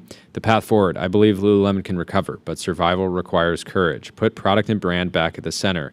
Rebuild the knowledge and systems that deliver product in 9 months, not 2 years. Bring entrepreneurial ownership back onto the board. 3, empower creative leadership over merchants. 4, stop chasing Wall Street at the expense of customers. 5, recommit to the muse, the woman who inspires the brand. The world doesn't need another bland, quarterly driven apparel company. It needs bold vision. It needs Lululemon to fly again. Lululemon can keep growing, but growth alone is not a healthy measure of success. The true measure must be innovation and brand reputation. When those are strong, growth comes naturally. When they're not, growth halts. The path is clear, but only with a revitalized board of directors with diverse capabilities. Sincerely, Chip Wilson, founder, Lululemon. Chad Wilson. When did he actually Step off the board? No, when did this actual article come out? It feels like, I mean, it's not in today's paper. I checked every page, so. But I think it. But it must be recently. I think it came out. I'm on the journals. Yeah. Yeah, I think it came out yesterday. What's interesting is, like, I'm surprised he had to pay for this. Like, this would just be a good op-ed to throw in there, but it does hit. It's kind of, like, it hits harder that he's paying out of his own pocket. Yep. And the layout also just feels very, I don't know, iconic. It looks a lot different. So we should get Chip on the show. I'd love to talk to him about that. Yeah, I mean, they're just being competed from every possible angle. There's new brands popping up all the time that are more catered to the early kind of core Lululemon customer. You have Aloe, you have Vori, you have Skims from Kim Kardashian, right? And all of these brands are just better serving that initial cohort. So, well, let's get him on the show. Let's pitch him Fin.ai, the #1 AI agent for customer service. More SaaS, Chip. Number one in performance benchmarks, #1 in competitive bake-offs, #1 ranking on G2. Did you see Wagey Capital taking a shot at Samuel Gibson? We'll hold our judgments until we actually meet him. So Wagey Capital says incredible things are happening in the nuclear grift space. Meet Samuel Gibson, Zoomer, who graduated from college in 2023. Let's give it up for Zoomers. Yes. And is now co-founder and CEO of Hadron Energy, a nuclear vaporware company going public via SPAC at a $1.2 billion valuation. They have, according to LinkedIn, between 2 and 10 employees. Okay. So but 11,000 followers. Everybody starts somewhere. I don't know. I mean, you got to get the money to build a nuclear reactor at some point. And they raised a $900,000 pre-seed according to Crunchbase. Wait, that's also you went from $900K pre-seed to $1.2 billion SPAC. I mean, built different. Gen Z really on a tear. He had a 3.4 GPA at University of Nebraska Lincoln. Not bad at all. I don't know. Get the bag. Get the cash. Build the thing. Hopefully, got to build. You can't purely cash out and then write it down. You got to turn it. You can SPAC it, but you got on their website. You got to deliver the actual energy. On the website, they have like a bunch of renders. Yes. And one of the renders just says Data Center 1 on it. Okay. They got data centers. They got centers. Yeah, but they're saying the world's smallest, lightest, most versatile micro modular reactors. And the design is awesome. The renders are awesome. Yeah, a lot of work. I mean, I feel like. And they have a Tesla Cybertruck render pulling a render of their micro reactor. So it's. It almost looks kind of like Fortnite. Huge question on who's actually underwriting the SPAC, who's running this thing, how did the capital go into the pipe, like what actually happened here.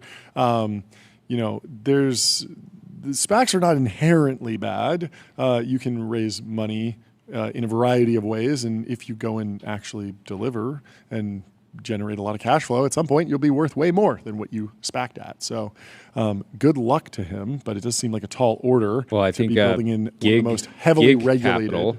Gig Capital Global is putting up how much? Some of the cash here. And they also, you might remember, they are investors in Big Bear AI. I don't know Big Bear AI. I didn't think you would. Okay. Well. But anyways, we'll see here. I think we should withhold judgment. Yes. The renders look cool. Plug it in. There, plug it in. Yeah, Plug it in. Plug it in. Just plug it in. Plug It's in time the to nuclear plug. reactor, generate some electricity profitably. It's time Let's to see plug. how it Tyler, goes. you should talk to him and see how real it is. Yeah. I mean, I've been thinking about getting to the SPAC game. Oh yeah. What are you going to SPAC? I think I'll Myself. probably figure it out later on once Okay. I'm kind of started the motions already. But Just empty shell for now. yeah, Self-SPAC. Tabula rasa. Self-SPAC. Could go any direction. yeah.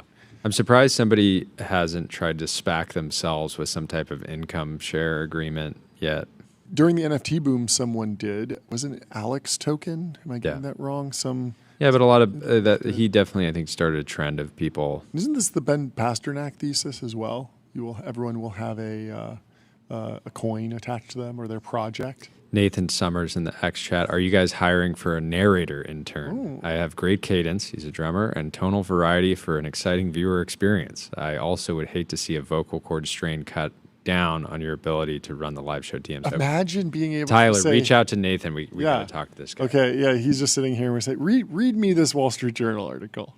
Yeah, narrate. Narrate, Having- and we will just do the reaction. But we want you in person, live, to read us this story from the Wall Street Journal on can Ferrari persuade the super rich to buy an EV sports car that won't rev?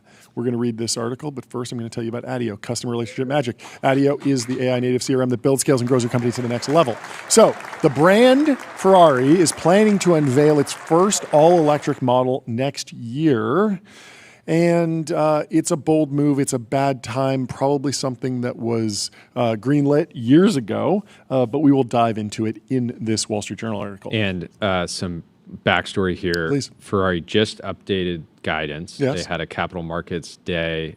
Wall Street was not excited about it. The stock is down 18% in the last 5 days. Okay. So let's get into their next vehicle, which I think is something no one wants. We will see. Extravagantly powerful and noisy engines helped make Ferrari the ultimate sports car brand. Now the company wants to persuade the super rich to buy a model with no engine at all. The Italian car maker this week started lifting the hood on its first electric vehicle, a years-long project that has cost the brand hundreds of millions of dollars and promises to set a benchmark for how battery-powered sports cars should look, sound, and drive.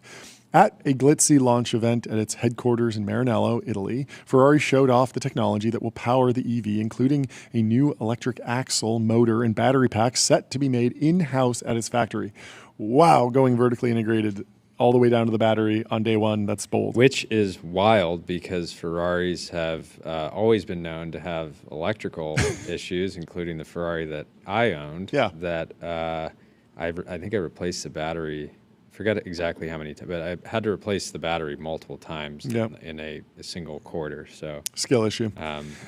It said the vehicle called the Ferrari Electrica. What do we think of that name? It's not quite there. The yeah. Dolce Trillindi hits, the Electrica, maybe. It feels like a name that somebody that was like trying to come off as an Italian Maybe. brand would use. Well, it'll be able to go from 0 to 62 miles an hour in 2.5 seconds, which is fast, but not as fast as a Model S Plaid that you can get on Bring a Trailer for $50K now. So it has a top speed of 193 miles an hour. The range on a single charge will be at least 329 miles. That's not bad.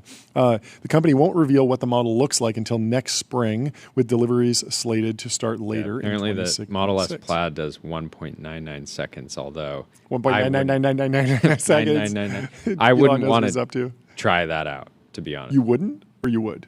Maybe on like a runway. Yeah. But on a normal road, I wouldn't want to. You wouldn't want to go that fast. I just Maybe when you're an adult, when you're a man. Yeah. Then you could do it. when I finish growing. Yes.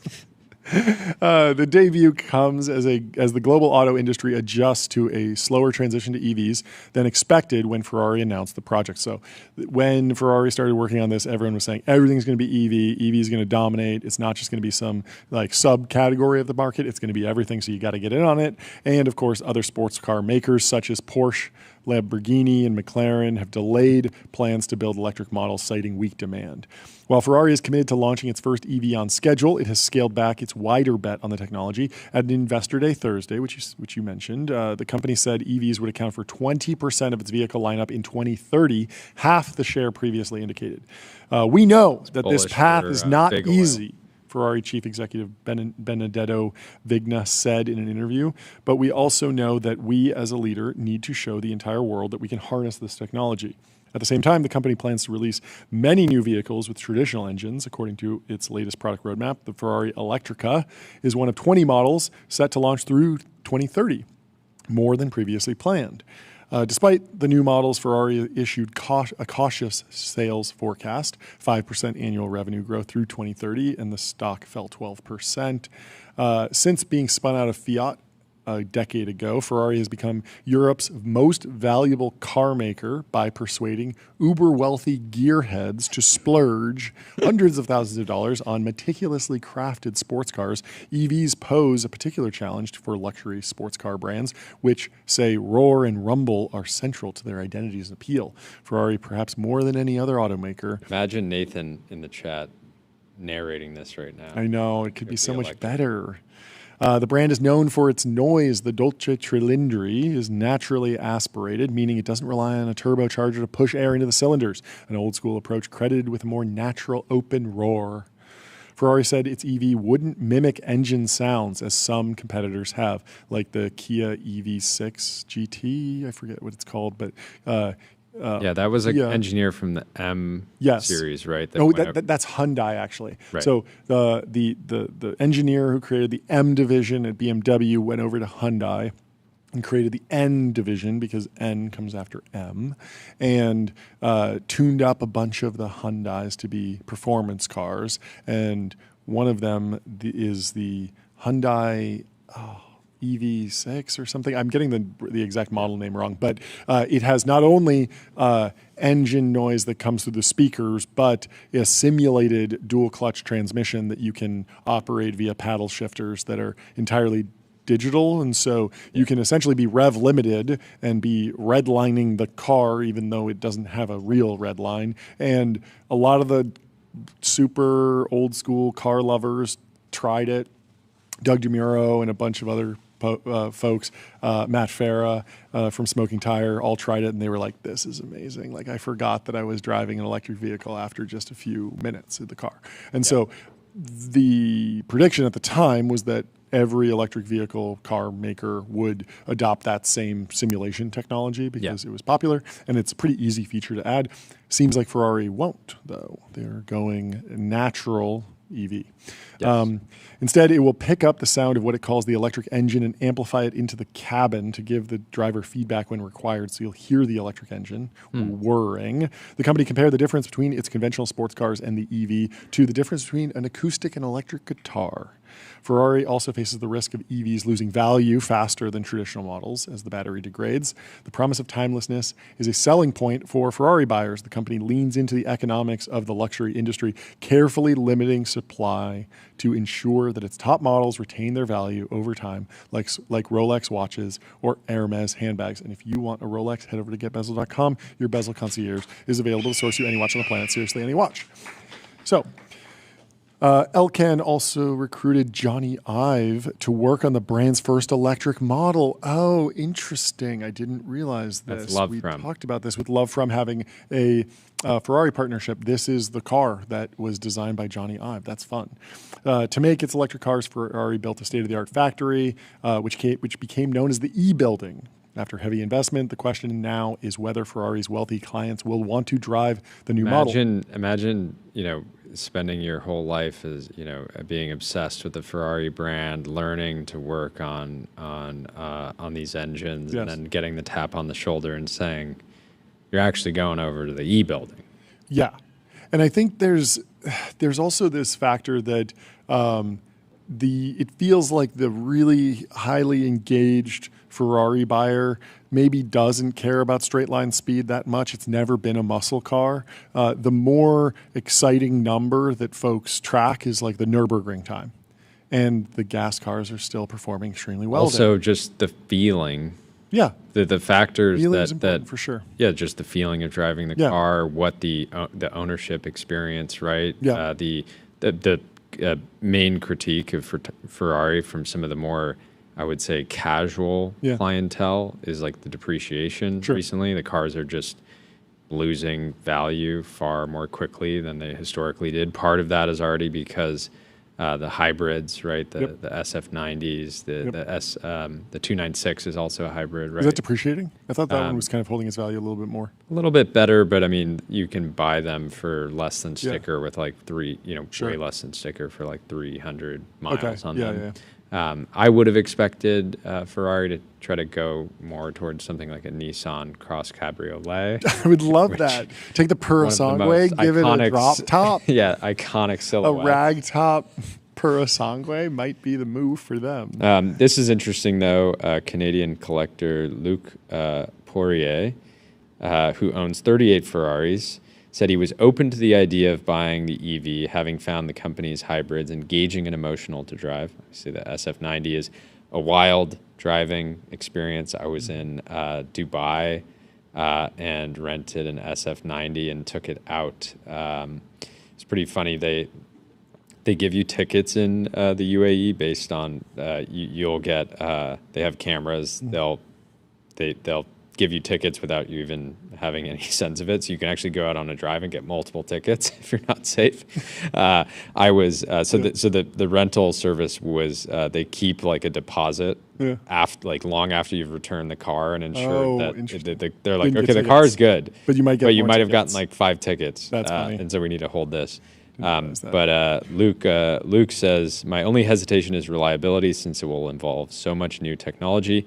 Ferrari started dabbling in hybrid technology on the racetrack in 2009, and hybrids now account for almost half its output.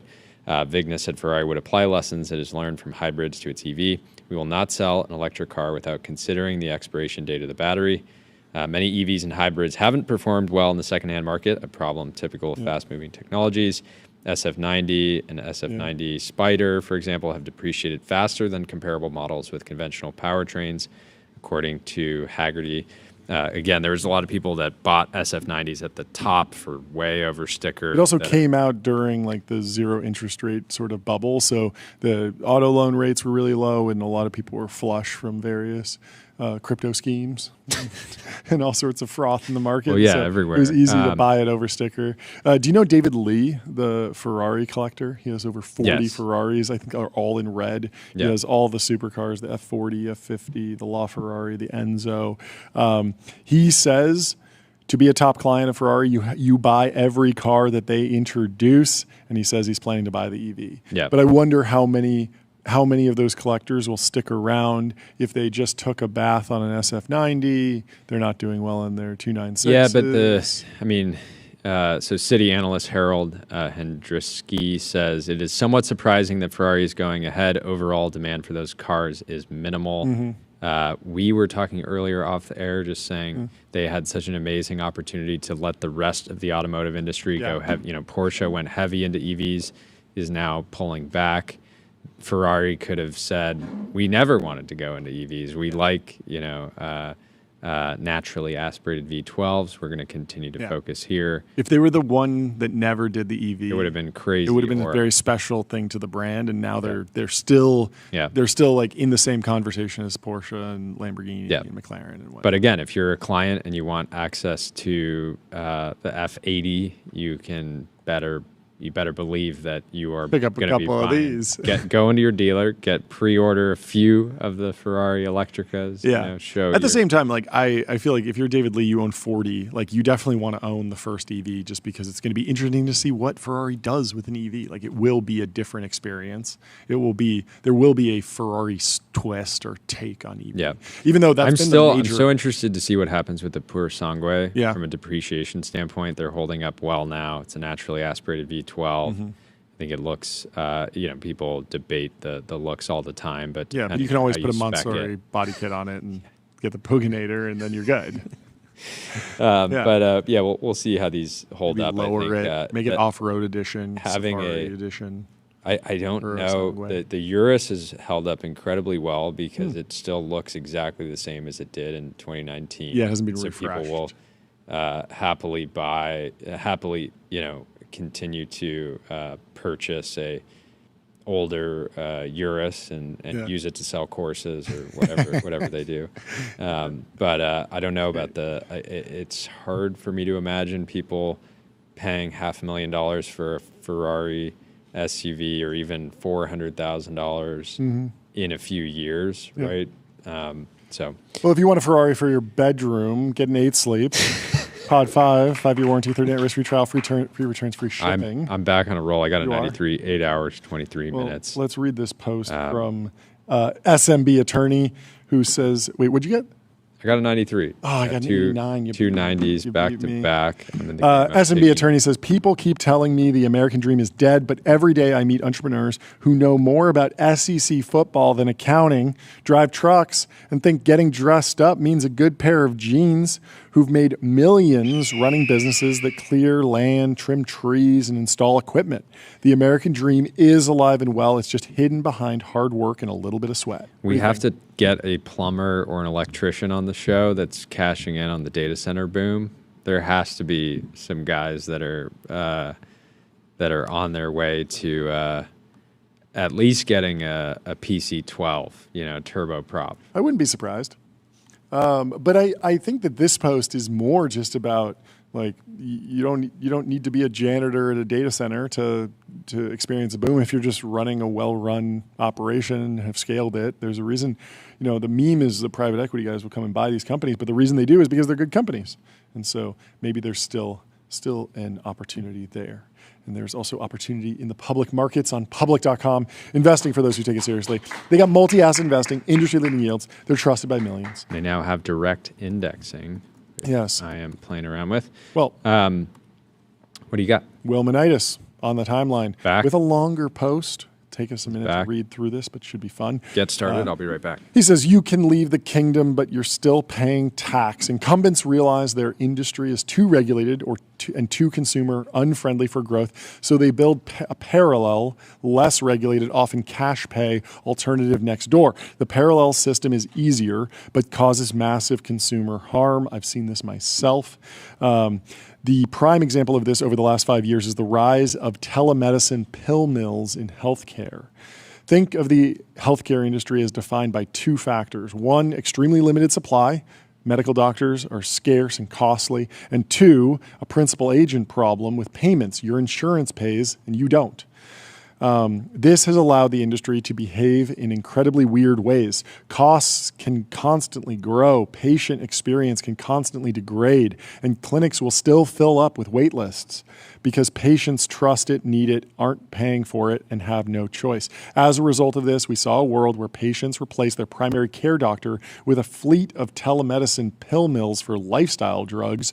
Further, lax regulations during the 2021 era allowed for these telemedicine services to offer things the traditional system could never offer.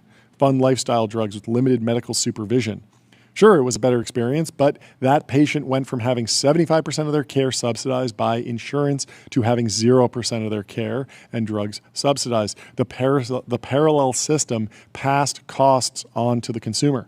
Furthermore, the consumer is likely harmed in the form of lower coordination and regulation, opening the door to all kinds of harm, bad drugs, conflicting drugs, etc.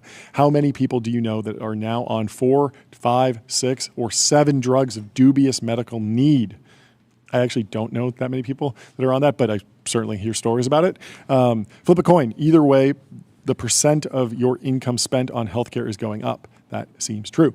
We see this playbook across industries. When the kingdom was built, the merchants paid taxes, coordination, regulation. They hated paying taxes and boxed themselves in via regulatory capture, so they pushed it onto the consumer. Unable to conduct business, both the merchant and the consumer leave the kingdom. Things are easier outside of the kingdom walls, but the merchant gets richer faster and the consumer gets harmed. You see this in options markets today. You see this in defense procurement, which I don't know what he's talking about. I've never heard of defense procurement happening outside of a regulated environment. I do see it in healthcare. You see it in crypto. That seems like a great example. You see this everywhere. I would love to know what he's thinking on defense procurement specifically.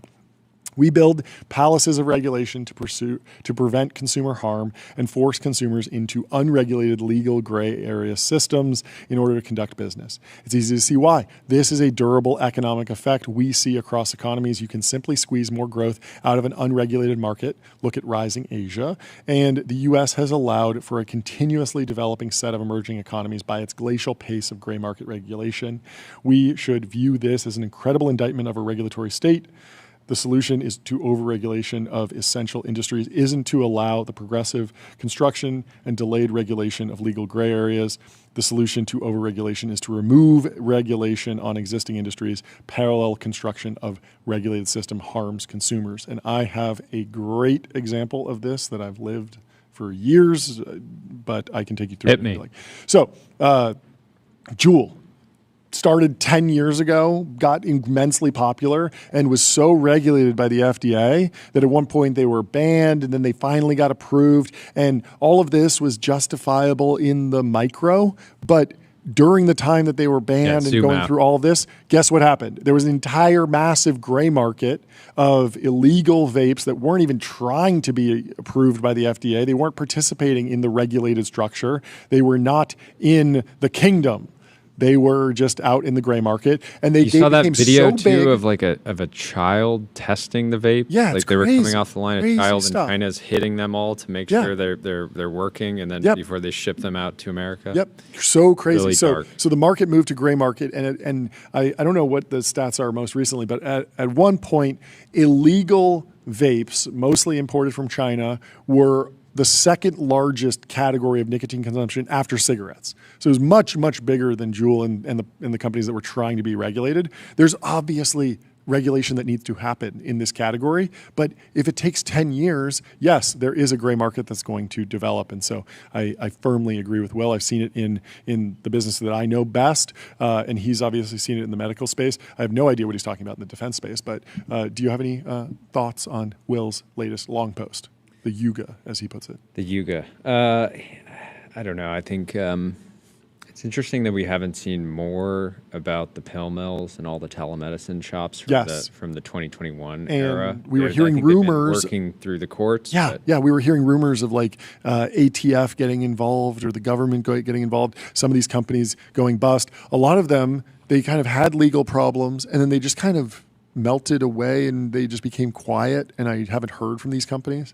Maybe they still exist. Maybe they just kind of quietly stopped doing the bad thing. Yeah, I'm sure they're all doing it again, or they're being reborn to do various peptides and semaglutide and all those. Well, we heard about a fantastic company, biotechpeptides.com or something. No, do not go there. I don't know that that's the website. Yeah. We saw someone.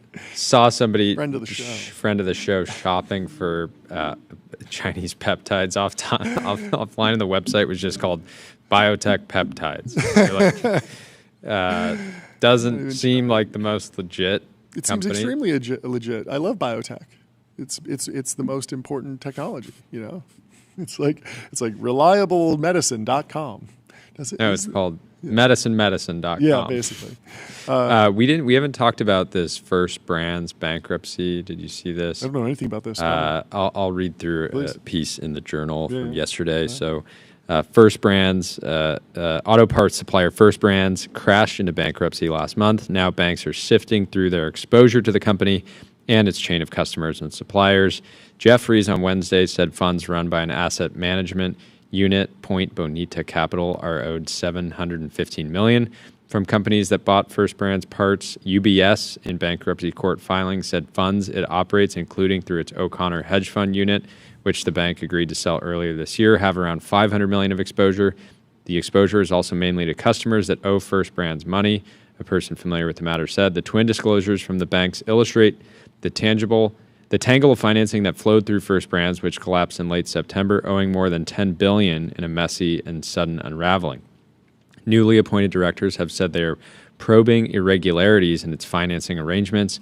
Jefferies said it doesn't have any information yet on what the probe has found, and it would also act to enforce investors' rights.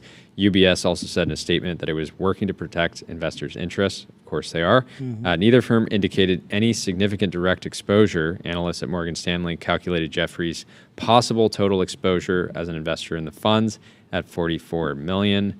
So the timeline is getting into it. Junk bond analyst on X says Jefferies is in the crosshair as the main investment bank behind First Brands with a history of bringing risky capital markets deals. New facts are coming to light. The unraveling of First Brands comes just 1 month after Jefferies was pitching investors on a $6 billion debt refinancing deal. Investor concerns caused the refinancing efforts to fail as Jefferies struggled to get diligence information from First Brands. Chapter 11 bankruptcy filing followed weeks later. New information about Jefferies' level of involvement. First Brands set up a so-called side letter with Jefferies for an additional trade financing facility, which enabled First Brands to raise funds at an interest rate above the limits permitted by its loan documents. The workaround, First Brands paid Jefferies a supplemental incentive fee instead. This new disclosure caught investors by surprise, increasing financing costs and breaching rules on existing loans, which Jefferies helped arrange and syndicate. So on their website, they have a list of brands. I don't know that many of them, but I do see the Michelin logo.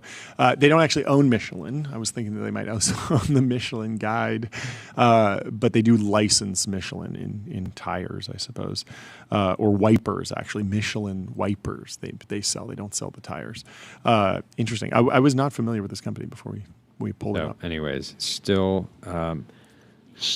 sort of unraveling. There's a bunch of different groups that there's other reporting that says 2.3 billion has simply vanished from First Brands accounts. So again, people. There's an email here from someone at Oric.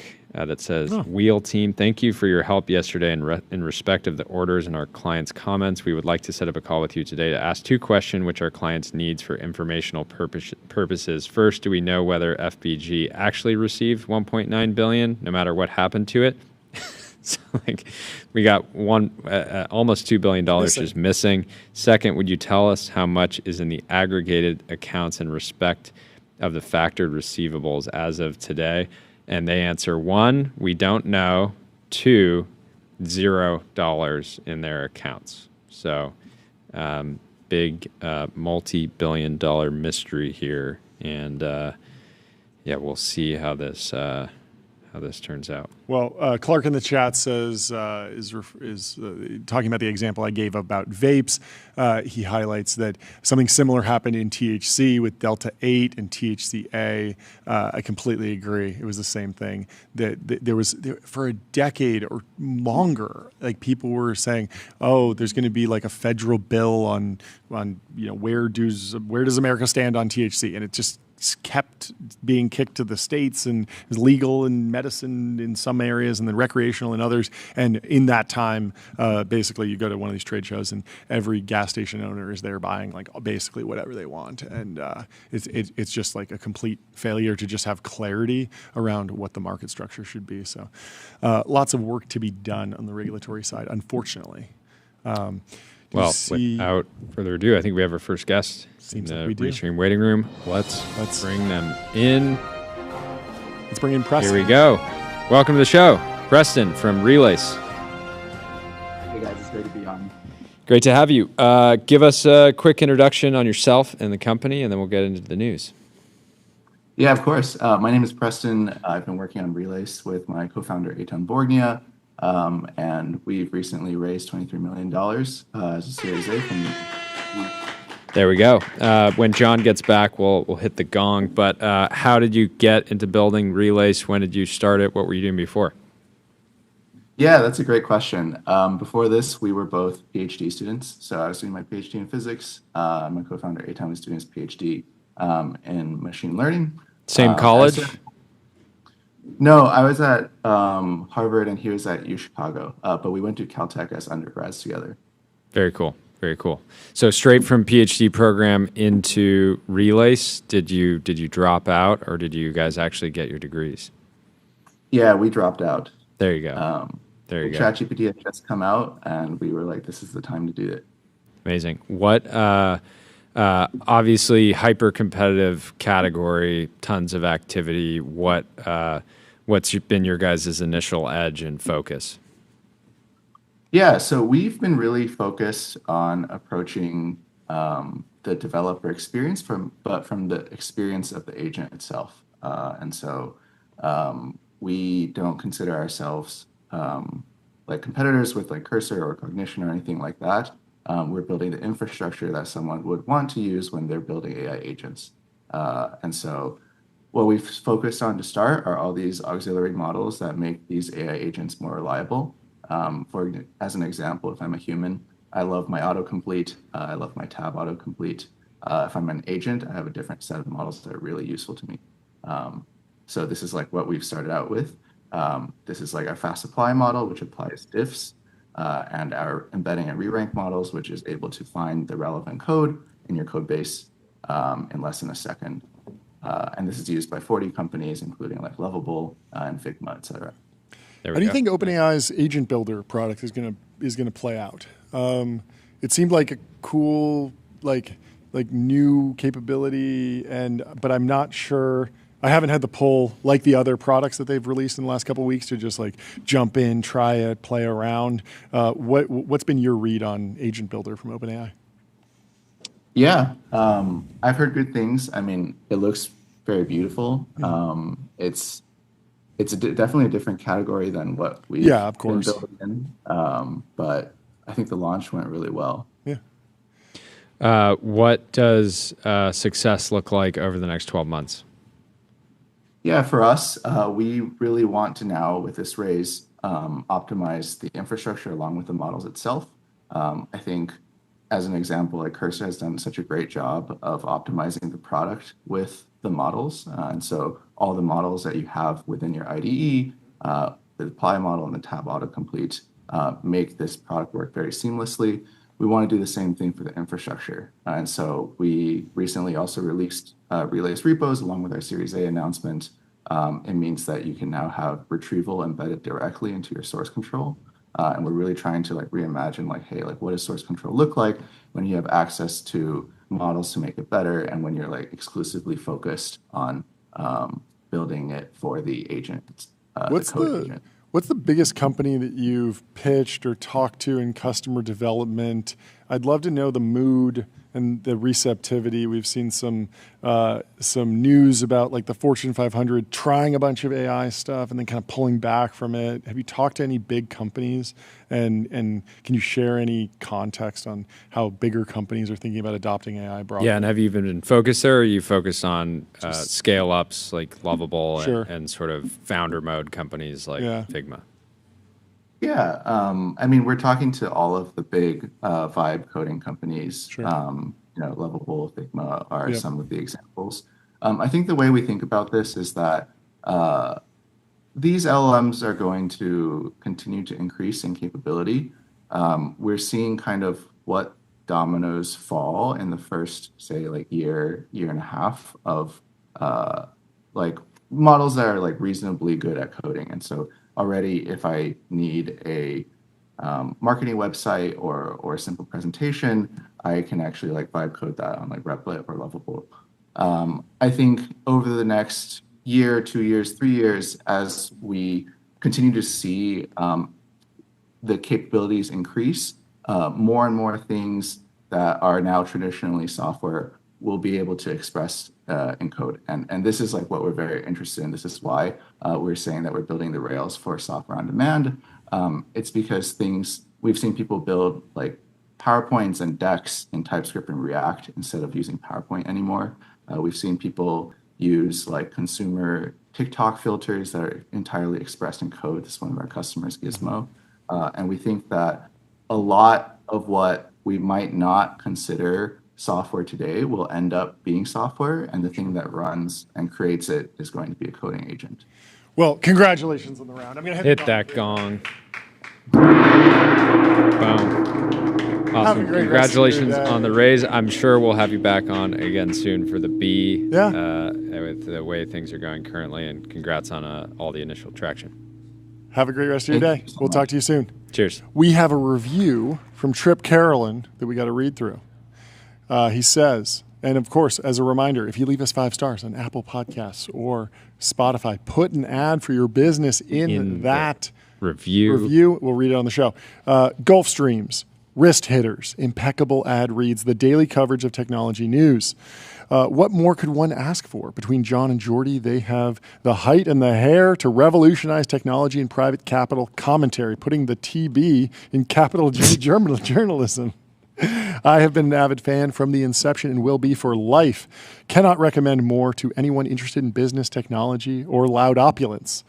Wow, he really did. And I'll take over now. He says TBPN is 100% electric, just like Flux Marine's 100% electric outboards. Great transition. That's a true fan. That's great. Escape the noise, fumes, and maintenance of traditional gas engines with a Flux outboard. Now offering our high-performance 115 horsepower outboards, as well as complete boat packages with industry-leading hull partners. We got to get a only boat. outboard suitable for recording podcasts at full throttle. Visit fluxmarine.com and tell them the Technology Brothers sent you. Thank you. We love you, Trip. Fantastic. Trip truly has been a Day friend one. of the show, Yeah. fan of Technology Brothers since the very beginning. So, Yeah, we thank you appreciate for the riding with support. us, and excited to get the update on Flux. You guys have been cooking over the last 9 months or so. And without further ado, our next guest is in the Restream waiting room. We'll bring Scott in to the TBPN Ultradome. How are you doing, Scott? Here we go. Good to see you. Fantastic. Thanks for having me. Great to have Give us an introduction on yourself and the company, and then we'll get into the news. Sure. I'm Scott Stevenson, co-founder and CEO here at Spellbook. We launched one of the first Gen AI products for lawyers back in the summer of 2022, a little before ChatGPT. We're an AI contract review tool. So we allow 4,000 law firm and in-house counsel teams to draft and review contracts with AI. My background is in engineering. My co-founder, Daniel, is the lawyer of the team. And we're based in Canada. Give us the news today. We've raised $50 million, led by Keith Raboy at Ghost Ventures. Oh, yeah, Keith. He's a lawyer, right? Didn't he get it? He was a lawyer. Yeah. He was a former lawyer. Yeah, He knows He doesn't love to admit it. Yes. What's it like? What's it like building a point solution these days? I feel like this month that there's just been so many different announcements for different legal AI tools. Some are legacy platforms that are launching AI features and have a bunch of different workflows across the law firm. We had Crosby on yesterday, who's taking a different approach, obviously building the entire firm. And then we talked to other. We had someone on the show last week who was building, AI legal, but just in ambulance chaser agents, basically. A personal injury, which is a very small niche. So when I hear cursor for contracts, that makes sense. But it's like a different slice of the market. How do you settle there? Why are you confident about that slice?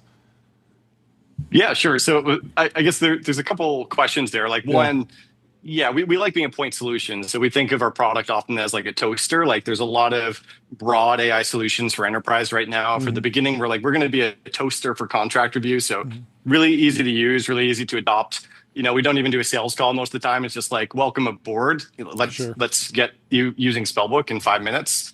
I think there's a bunch of advantages, and I think there's a lot of opportunity to build these kind of, I would say, like point solution products.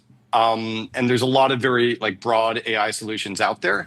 Why we chose contracts specifically, the story of how I started the company is I had a small business before this, and then one day I had a legal bill that took half the cash out of our bank account to do some very minor things. I didn't have much cash. I was a new grad, but I thought that it was hugely painful to just do simple transactional work as a small business, and I thought we could do it much more efficiently. But then the reason we settle on contracts is because the contract market size and the contract pain goes way beyond just lawyers. 30 trillion is estimated to flow through contracts in the US alone every year. It's happening very inefficiently. There's a lot of risks. There's a lot of litigation from bad contracting, which Keith used to clean up as a litigator. And when you look at the actual overall size of contract pain in not just for lawyers, but in procurement and HR and sales, that market size ends up being really, really big. Whereas if you just look at the market size of X number of lawyers times Y dollars per month, it's actually a much smaller market than when you look at like the overall pain of contracting. And I see like the millions of transactions that happen around the globe every day, and contracts often being the bottleneck. And what is it worth if we could speed up all those transactions? If we could remove that bottleneck, I think. So much of commerce of the last 20 years has sped up. Like we have credit card networks, we have Stripe, we have digital payroll, but contracts have largely remained the same except for Microsoft Word. And so they've become a bottleneck. So our mission is to make contracts move at the speed of commerce so we can all transact and work together much more efficiently. How often is a lawyer or firm signing up for Spellbook when they have when they're bringing basically like, hey, we have this contract that we're working through right now. We're trying to create or provide feedback on. We want to use Spellbook like this afternoon. What's like the time to value between signing up and actually being able to leverage the product? Yeah, I mean it's close to zero, and that was our design philosophy from day one. Is that a lawyer should be able to adopt this almost instantaneously. So yeah, I mean, they can adopt it in almost 5 minutes without having to do a big rollout or a ton of training. And we've optimized almost the whole company with that in mind. Yeah. And nowadays engineers at every software company have the ability to just sign up for tools themselves. Are law firms at that point yet where they have some amount of discretionary software budget that they can allocate as they see fit, or are they still, or is it still maybe like, Silicon Valley engineers in the 2000s? It depends on the segment. So 70% of lawyers work for small and mid-sized law firms. So when you envision lawyers, you usually think of big law, but actually 70% of lawyers are working at these much smaller firms where they actually have a lot of autonomy. They have access to a credit card. They might be one of the founding partners of the firm. So in that segment, yeah, it's very much you can do self-sign up. And then we also serve in-house counsel teams. On in-house counsel teams, like we have customers like Nestle and eBay. The decision-making power is still very concentrated. I think like with Wiz, one of the reasons why they cited it was such a great motion is because, the decision-making power was like with the CIO or chief security officer. And, they're sort of the technical buyer. They're also the user. They're also the check signer. Similar thing happens in these in-house legal teams where there's often a GC who's the user, they're the check signer, they're like the sort of the domain expert, and they're the champion all in one. So you still get these, I think, really fast buying cycles in these large enterprise in-house legal teams as well. What does growth look like? We are growing very quickly, yeah. So we launched... Let's give it up for very quick. Quickly. Quickly. Put in your Excel model. Yeah, we launched in 2022. We have 4,000 customers today. We're tripling this year. We're over tripling this year for sure. Hopefully even more. Let's go. Yeah, it's been pretty wild. Yeah, I think over the last 2.5 years, I think we did something like 7,000% growth, something like that. So yeah, it's been up and to the right. That's up amazing. and to the right. Well, congratulations. Love it. Yeah. Well, I'm sure we'll have you back on again soon for the C. Have fun out there. Thanks very much for coming on the show. We'll talk to you soon. Thanks for coming on, Scott. Bye. If you're looking for cursor for billboards, head over to adquick.com. Out-of-home advertising made easy and measurable. Say goodbye to the headaches of out-of-home advertising. Only AdQuick combines technology, out-of-home expertise, and data to enable efficient, seamless ad buying across the globe. We are joined by George from Monk next. The Monk himself. Welcome to the show. TBPN. George, what's happening? Hey guys, how are you? Thanks for having me. Great to have you. Kick us off with an introduction. You launched the company. How are you positioning the value proposition, the business? How are you explaining the business these days? Yep, we're monk.com. We help businesses save time and make money by solving invoices and collections. which now that I say this on the show kind of sounds like a ramp. Yep. Wait, what is the typical collections process? Is this like just automated emails? Is that an important part of getting paid as a business? Yeah, it's a huge part. It's a huge part. I mean, most of it is email. Yeah. And up until now, it's all been like these very boring, dunny emails that get sent and then get ignored. Yeah. And then like statistically, a big piece of delays is just an error in these emails. It's like a tiny thing that we accept, but it's like a $3 trillion problem, right? Yep. What were the legacy solutions in the category? Why start this business now? What was kind of the key unlock? When I saw the launch, made a lot of sense, but at the same time, you look at a business like this. I think every business owner can go to monk.com and think, okay, I'm having these problems. This feels like an elegant solution for it, but why was this not a solved problem yet? Yep, it's a good question, and it's a red ocean. Like there's a ton of players before OLM, and now every person with a Wi-Fi connection is going to rip a competitor. It's just diving into. You're a real shark. It takes a real shark to dive into a red ocean. I like the honesty. I appreciate this. This is much better. It's true. We're the only person that thought of this. Capitalism is inevitable. A few things. The selling into the office of the CFO changed twice since the ZERP. Sure. So like there was a ZERP and like it was super frothy, and then there was a lot more financial rigor, and then now with post LLM there's just a lot more appetite to experiment. So like I think the GTM motion got easier, and then the onus on the CFO or like the business leader, even the founder, the solo founder, get like a lot harder. Like they have to do a lot more with less. And then B, like when Sam Altman and Satya compete and they pour billions in CapEx and OpEx and R&D, we at the app layer just get to rip that into advantages. And so like we are applying LLMs in 3 parts of this workflow, and it just works. And like every week that they improve, we improve. Before, obviously not possible. How'd you get monk.com? That's a great domain. What's the story? Won it at a poker game. You won it at a poker game. Way. You're a pro poker player, right? No, I'm kidding. I bought it. Oh, okay, you bought it. But you made money in poker, and then so you paid for it. So you kind of won it at a poker game. I like that. Kind of won it at a poker game. Kind of Shield at BTV gave me some money. Okay. No, we used to be called Atlas because I think Greek philosophy is cool, and Sure. I thought a science function like holds up the Yeah, world. yeah. But then there's like 50 Atlases. Oh, sure. So, yeah, Stripe yeah, Atlas. There's a bunch of other. Yeah, What makes exactly. what makes Cycle, poker players Atlas. so elite at the sport of business? Yeah. I know a buddy of mine still plays like pro poker. He Business uh, is basically degenerate gambling.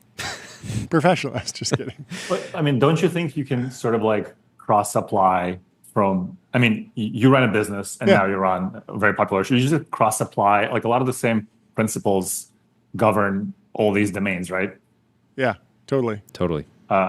Is this founder bluffing, or will they come on the show? Will they come answer hard questions in the TBPN Ultradome? Will they have a poker face on? Expected value thinking, risk, discipline, et cetera, et cetera, et cetera. Totally. Awesome.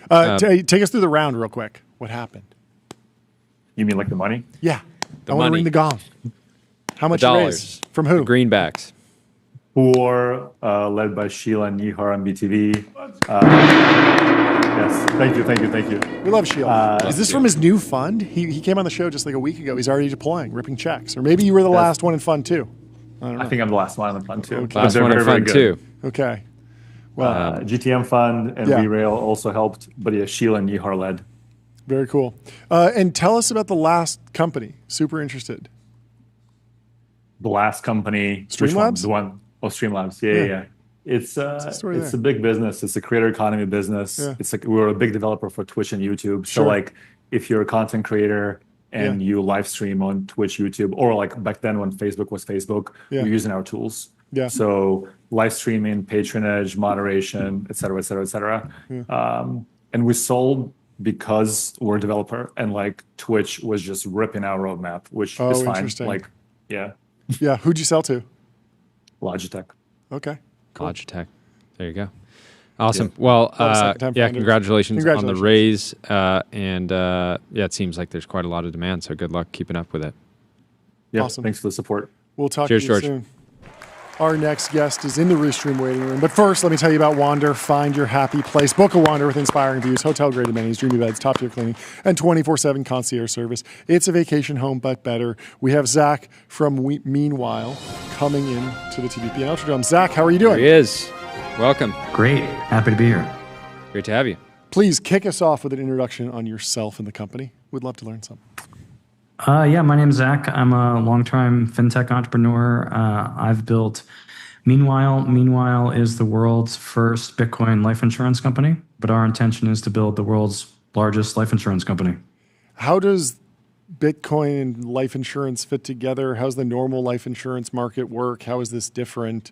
Walk me through just the one step deeper in the thesis or the product. Yeah. So the normal life insurance market, this is about 3% of global GDP. You've probably never talked about it once on the show, but it is gigantic. Yeah. It is not just life insurance. It's about retirement savings. It's about, protecting your family when you die. But what also happens to your family when you live longer than you're supposed to? That's deferred annuities. It's insurance bonds. It's all sorts of saving products. It's a huge, huge market that is completely untouched by technology. And the reason it's untouched by technology is because you need to be big for technology to matter. So that is why you have a bunch of companies who have built marketing engines on top of the global life insurance ecosystem. What we've done is we have built a full stack, vertically integrated life insurance company in Bermuda. It just happens to entirely be denominated in Bitcoin. And what that means practically is if you want to save for the long term, you can now do it in Bitcoin. Mm-hmm. And there are tax advantages and there's estate and tax planning reasons to do that. But fundamentally, what we see is that if I bought a life insurance policy in 2018 when my son was born, I've seen the purchasing power of that dollar policy go down 25, 30%. Whereas if I had done that in Bitcoin, I've seen the purchasing power go up hundreds of percent. And we want to bring that not just to everyone in America, but if you're a middle-class person in Argentina, you don't save for your retirement because you are going to live longer than the Argentinian peso. Yeah. So that person should save in Bitcoin. Okay, so you want $1 million life insurance plan to walk run us your through life the actual 10 customer Bitcoins. experience. Am I paying in Bitcoin? Because most people think about their life insurance policy as, okay, it's going to be $100 a month. I have a job. I can pay that. If it's in Bitcoin, it goes up. And then all of a sudden I can't make the payments. How does all that flow? Yeah, so the current product that we do direct to consumer, but this round's actually about all this other stuff we do, is it's called Whole Life. So it lasts your whole life. It's very well named. In our case, you might pay, I'm going to use big round numbers. You might pay 1 Bitcoin a year for 10 years. Okay. So you've paid us 10 Bitcoin. Yep. And then whenever you die, you get 15 Bitcoin. Okay. But yes, you're absolutely right. In a way, you're short Bitcoin. So I suggest do not buy a policy bigger than your existing amount of Bitcoin. Interesting. What you mentioned, you just raised $82 million, so we should acknowledge $82 million. That's right. From Bain, Apollo, Northwestern Mutual. That's big. Han Ventures, and Pantera, a couple others. What was the catalyst for this round? What are you working on outside of the direct-to-consumer product that you just mentioned? Yeah, so actually, we raised a Series A in February that was $40 million from Framework and Folger and Wences. Wow. Okay. And what happened after that round is that a ton of the largest life insurance and retirement companies in the world approached us and asked us if we could work with them to bring these products to their markets, if we could help them do indexed annuities, indexed life insurance that had exposure to Bitcoin. And that is how this $82 million round came about, is that Han and Bain Cap Crypto in particular, they had sort of been hovering around. They reached out to us in the summer. They said, you're one of the most important companies, and going to be one of the most important companies in crypto. Can we invest? And I said, for a large enough check, you can do anything. I love the honesty. What is it about? Give us the Bermuda lore. I've only been there on vacation, but Sounds been un-American to me, but I'll let you defend it. Well, it's long been a sort of financial hub, and it has like some deep history and ties between tradition Wall Street and Bermuda. You're not winning me over. It's not in America. Yeah, so the fundamental history is that Bermuda used to be a tourist destination when you had to get on a boat to go to your vacation spot. And once there was an airplane, you're like, I'm going to go to the Bahamas or I'm going to go to Jamaica. Bermuda is actually like way out in the middle of nowhere in the ocean, and it's just not as hot as you'd like, right? So and it's the Bermuda Triangle there. out there. Bermuda Triangle, not a great history on boats. So basically, they had some really enterprising people in the 1950s and 60s who decided to make it an offshore financial hub. And now it is like the insurance capital of the world. So I'm surprised you went there on vacation, because there is about as many actuaries, lawyers, and accountants on Bermuda as there are Bermudians. Wow. You walk around and it's like Munich Re, Chubb, Swiss Re. It's like huge financial institutions. And I guess the next huge financial institution there is going to be Meanwhile. Congratulations. That's amazing. Wild. Is the Bermuda Triangle fake news, or are you taking a wild route when you go there? Are you avoiding that? I'm going to call it fake news, but they're actually, Bermuda has this really crazy history. They did a lot of things. They like ran a ruthless salt monopoly over the Caribbean. They were like gun runners in the Civil War. They ran a penal colony. They're like, why not finance? They have found ways to be innovative for hundreds of years. So if me and you are flying in a Cessna to Bermuda, you're not telling me to fly around the triangle. You say fly right through the triangle. That's right. I've only been there on commercial jets, so I'm not prepared to support the Cessna plan. Sure, but you're fearless generally around the triangle. Generally fearless. That's great to hear. That's what it takes to take on a $3 trillion industry. I like it. You shouldn't be afraid of the triangle. You shouldn't be afraid of the financial markets. How are you innovating on the direct, like the actual experience? I got I got life insurance through my neighbor who happened to be an agent. It was kind of this weird. It's not a didn't feel like the most seamless digitally native process. So there's also, I think, a lot that you can do on the actual. Yeah, fundamentally, look, we want to do with 1,000 people what Allianz does with 100,000 people. We didn't mention it, but Sam Altman actually led our seed round. And our pitch to Sam was, this is a once in a century opportunity that we can use digital money in the form of Bitcoin and stablecoins to reach billions of people with these savings products. And then we can use AI and automation to serve them profitably. So we have built everything from the ground up. We are a fully vertically integrated life insurer. The experience of filling out the application is quite seamless. People can get underwritten, and we can close policies in a single day. We do all our actuarial. We close our books. This sounds so boring, but we close our books in like 2.5 hours at the quarter end. Most insurance companies, we're talking like 45 days. Wow. But we do all of that. Like, we have a chief risk officer, we have an enterprise risk manager, we have all this boring stuff. But because we built it, feature by feature, step by step, system by system, we are building a durable advantage in the life insurance space. Fantastic. Well, congratulations on the progress. Hope to see you out in Bermuda one day. Have a great rest of your day. Thanks for coming on, Happy to host a show there sometime if you'd like, gentlemen. Sounds I would love that. I'll Awesome, get Zach. my Bermuda shorts Thanks ready. for joining. Have a great rest Congrats of your day. on your progress. Speaking of life insurance, Dylan Patel over at SemiAnalysis says life insurance in Taiwan is delaying NVIDIA's expansion in Taiwan. Remember, Sam Altman was talking to Ben Thompson just earlier this week about wanting TSMC to ramp up. He obviously wants more chip production. And so SemiAnalysis tells the story. They say, at Computex this May, NVIDIA announced plans to establish its Constellation headquarters in Taiwan. However, the project now faces uncertainty. The proposed site for the Taiwan headquarters was the T17 and T18 plots in the Baitu Shilin Technology Park. NVIDIA had signed a memorandum of understanding, an MOU, with this life insurance company, a Taiwanese company with total assets exceeding $100 billion USD. But the MOU expired on September 30th and is no longer valid. The key obstacles are as follows. Shin Kong Life completed the registration of building rights for the T17 and T18 plots in February of 2022, securing a 50-year leasehold.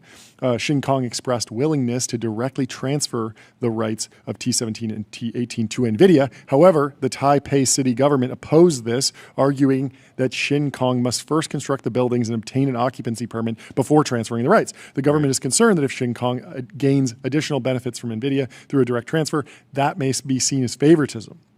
So furthermore, NVIDIA requested that the road between the two plots be incorporated into the site. They want the road as well, not just the buildings. And that would require changes to the urban planning regulations, and it would increase the value of the land rights, and again, the concern of favoritism. So Shin Kong proposed constructing the headquarters for NVIDIA and transferring it afterwards, but NVIDIA said no.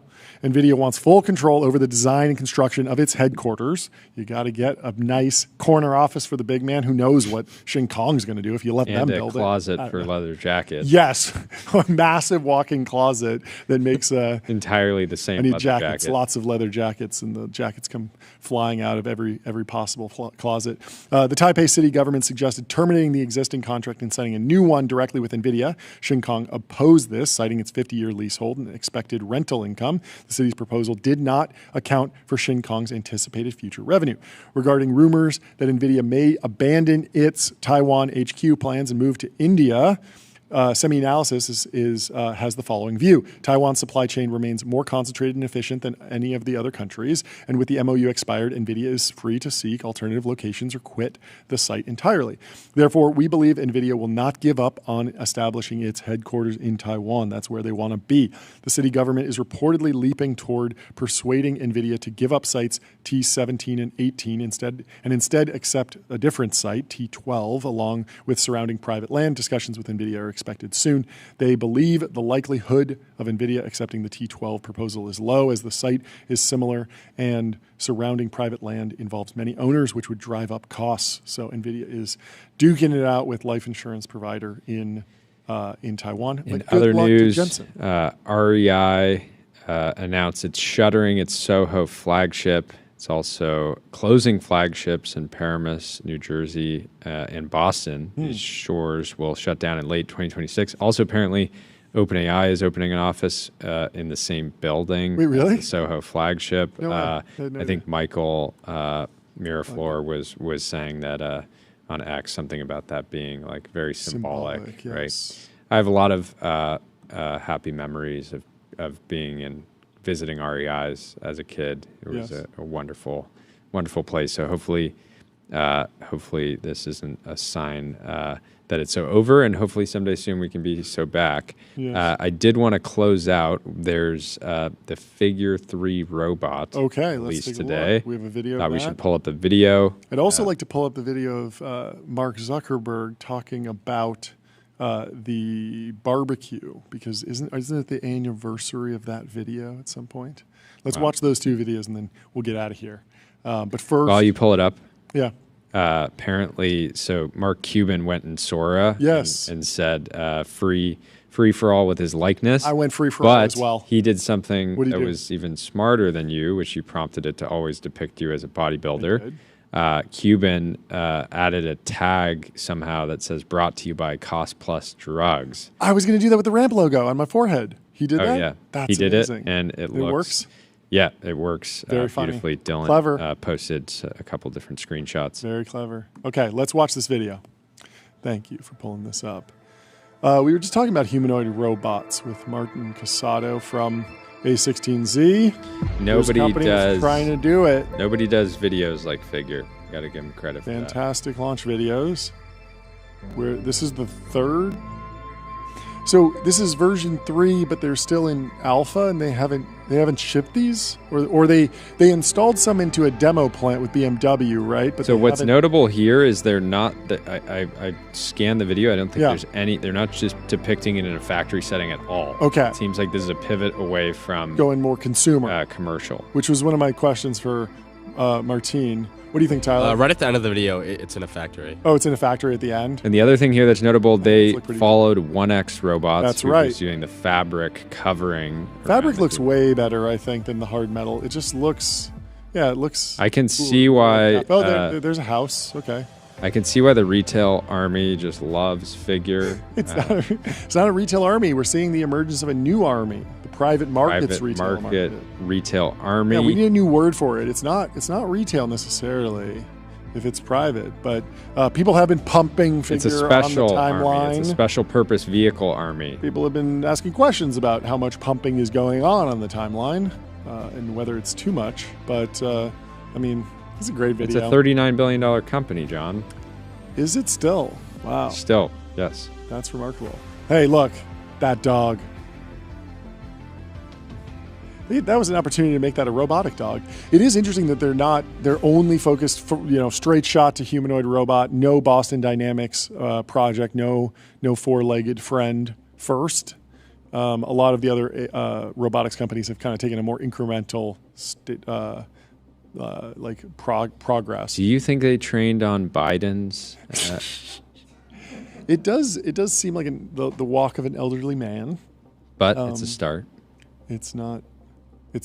Yeah, I mean, the Boston Dynamics demos are always like way more agile, and same with the Unitree demos. So the question where here really for the in-home and use stuff. case is going to come down to, one, how effective is it, right? Sure. If we both have kids, Yep. kids tend to like destroy the living room. Create a lot of after they go chaos. to bed, you got to clean it up and stuff. But So humanoid should be able to clean it up, you'd think. the question is, Maybe it's a little slower. how effective and what's the cost, Yeah. right? Are people going to buy? Yeah. Can they come in anywhere near Unitree at $20K for a comparable robot? Yeah. Seems unlikely. I mean, the big debate here is just how much does this stuff generalize? Because I mean, we've seen in all sorts of other AI applications, like it's simple to RL on one certain problem and get really good at it. But then does that learning generalize? And so you can have a model that's fantastic at IMO level math, but can't complete ArcAGI, which is so simple that a 10-year-old can do it. It's doing dishes. And so, if it's trained to be really good at this one dish with this one faucet system, can it generalize to your faucet system, or when will that generalization happen? It certainly happened in LLMs, so you would hope that it happens in humanoid robotics very quickly. It's an interesting time. Brett shared that none of this is teleoperated. Okay. Yeah, none of this is teleoperated. Which I still think even a teleoperated humanoid would be very cool.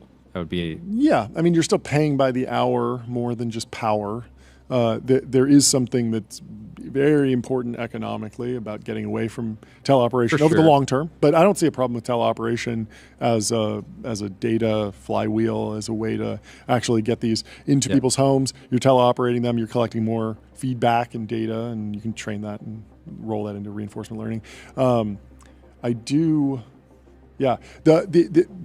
The question is, like, did he comment on whether or not this is scripted? Because it could be recorded motion, right? Because that would not be teleoperated. It would be running on the robot locally, but it could have been, teleoperated at one point and then memorized and then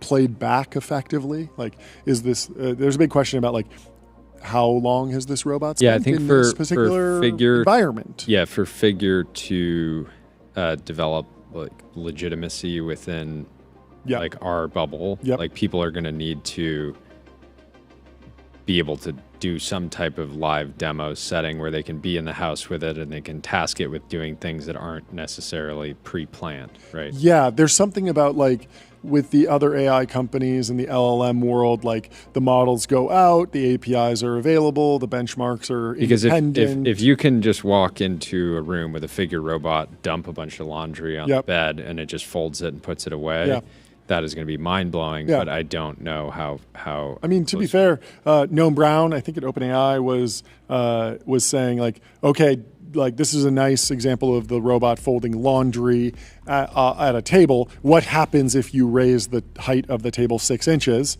And Brett Adcock raised the height of the table 6 inches and posted another video and said it still works. It still works. So he is duking it out on the timeline. There it is, more commercial setting. Yeah. Delivery robot. They had it at the opening of a hotel. I wonder what makes it so much slower than the Boston Dynamics example. Like, it feels in some ways more advanced than what Boston Dynamics does. Certainly, the demos here are more generalizable. Like, I haven't seen a video of a Boston Dynamics robot doing any of these like useful tasks. It's always just like dancing and doing parkour, which doesn't seem very commercially viable. But the Boston Dynamics, like, the actual motion just feels so much smoother and so much more fluid. And same thing with the Unitree robots. Like the Unitree robots, you kick them over and it does a 360 to jump back up. That doesn't feel very economically useful, like folding laundry or delivering packages. But it's certainly impressive. MKBHD responded and said, "I have so many questions." I wonder, how long do you think until MKBHD can do a review? He did a huge review of the Boston Dynamics dog. He got one. I think he might have even paid for it himself and like been able to really play around with it and really put it through its paces. And I love that. I would love for him to do a proper review on a figure robot. That would be very cool. There was something else that was top of mind on the MKBHD thing. Oh yeah, did you see that? Somebody posted their product and MKBHD responded with a meme that said like interesting, and it was like a funny just GIF or image, and the company took the text out of the meme and put it in quotes on their website and attributed it to MKBHD. It was like, he said it looks interesting. And it was like a meme that he sent. And then MKBHD was like, this is ridiculous. Like, I didn't give you a quote. Like, you can't just use me on your website. And the founder of the company was like, oh, well, we also emailed with your team and they said, like, it looks interesting. Like, we'd love to, like hear more about it. And then they took that as an example. And it's like, that's not quite the same as like. We'd love to hear more about it. Yeah. It's like they were just being nice. The chat right now, AV says it's slow for dramatic effect. Yeah, it's actually moving at 5 times the speed, but they filmed it with a slow motion camera. they filmed it with a slow motion camera to make it look more sci-fi and cinematic for sure. I like that. But anyways, it's a long road. No more information on when it'll be available for sale. But I'm sure somebody at the right point will pit the first thing somebody's going to do is pit the Unitree G1 against a figure and just make them compete in a variety of contests. So looking forward to that. I mean, Christopher Mims has a whole deep dive on America's manufacturing resurgence and the robots that are doing that. More focused on cobots, which we've talked to some companies around, less on the humanoid side, but it's a fascinating deep dive if you want to go check that out. Maybe we'll cover it on the show at some point. Is there anything else you want to react to? That's it. Okay. That's it. We can react to this iconic video. Let's head out. On this day. Friend of the show, Mark Zuckerberg, TBPN. Hey, everyone. We are live from my backyard where I am smoking. Imagine Andy Jassy doing this on Twitch. It would be so much better than another conference call for earnings. It's smoking. So is this the edit where they just show the smoking meats? Yeah, someone asked me, do I smoke meat? Smoking meat. This is the least charitable edit. You can edit. Yeah, I saw Leslie. You can edit any video. You can edit us to look like idiots too. If you took our 15 hours a week of content and dialed it down to all the times we say something silly. He's smoking. He's smoking. Well, and thank you. He went so much farther. He has his own cattle ranch. He vertically integrated his meat smoking operation. So cheers to Mark Zuckerberg. Thank you for tuning in today. We hope you have a fantastic afternoon and evening wherever you are in the world. Yeah. And we will see you tomorrow. Here in my garage. Sam Altman, live on TBPN, noon Pacific. Tune in. We'll see you then. See you tomorrow. Goodbye.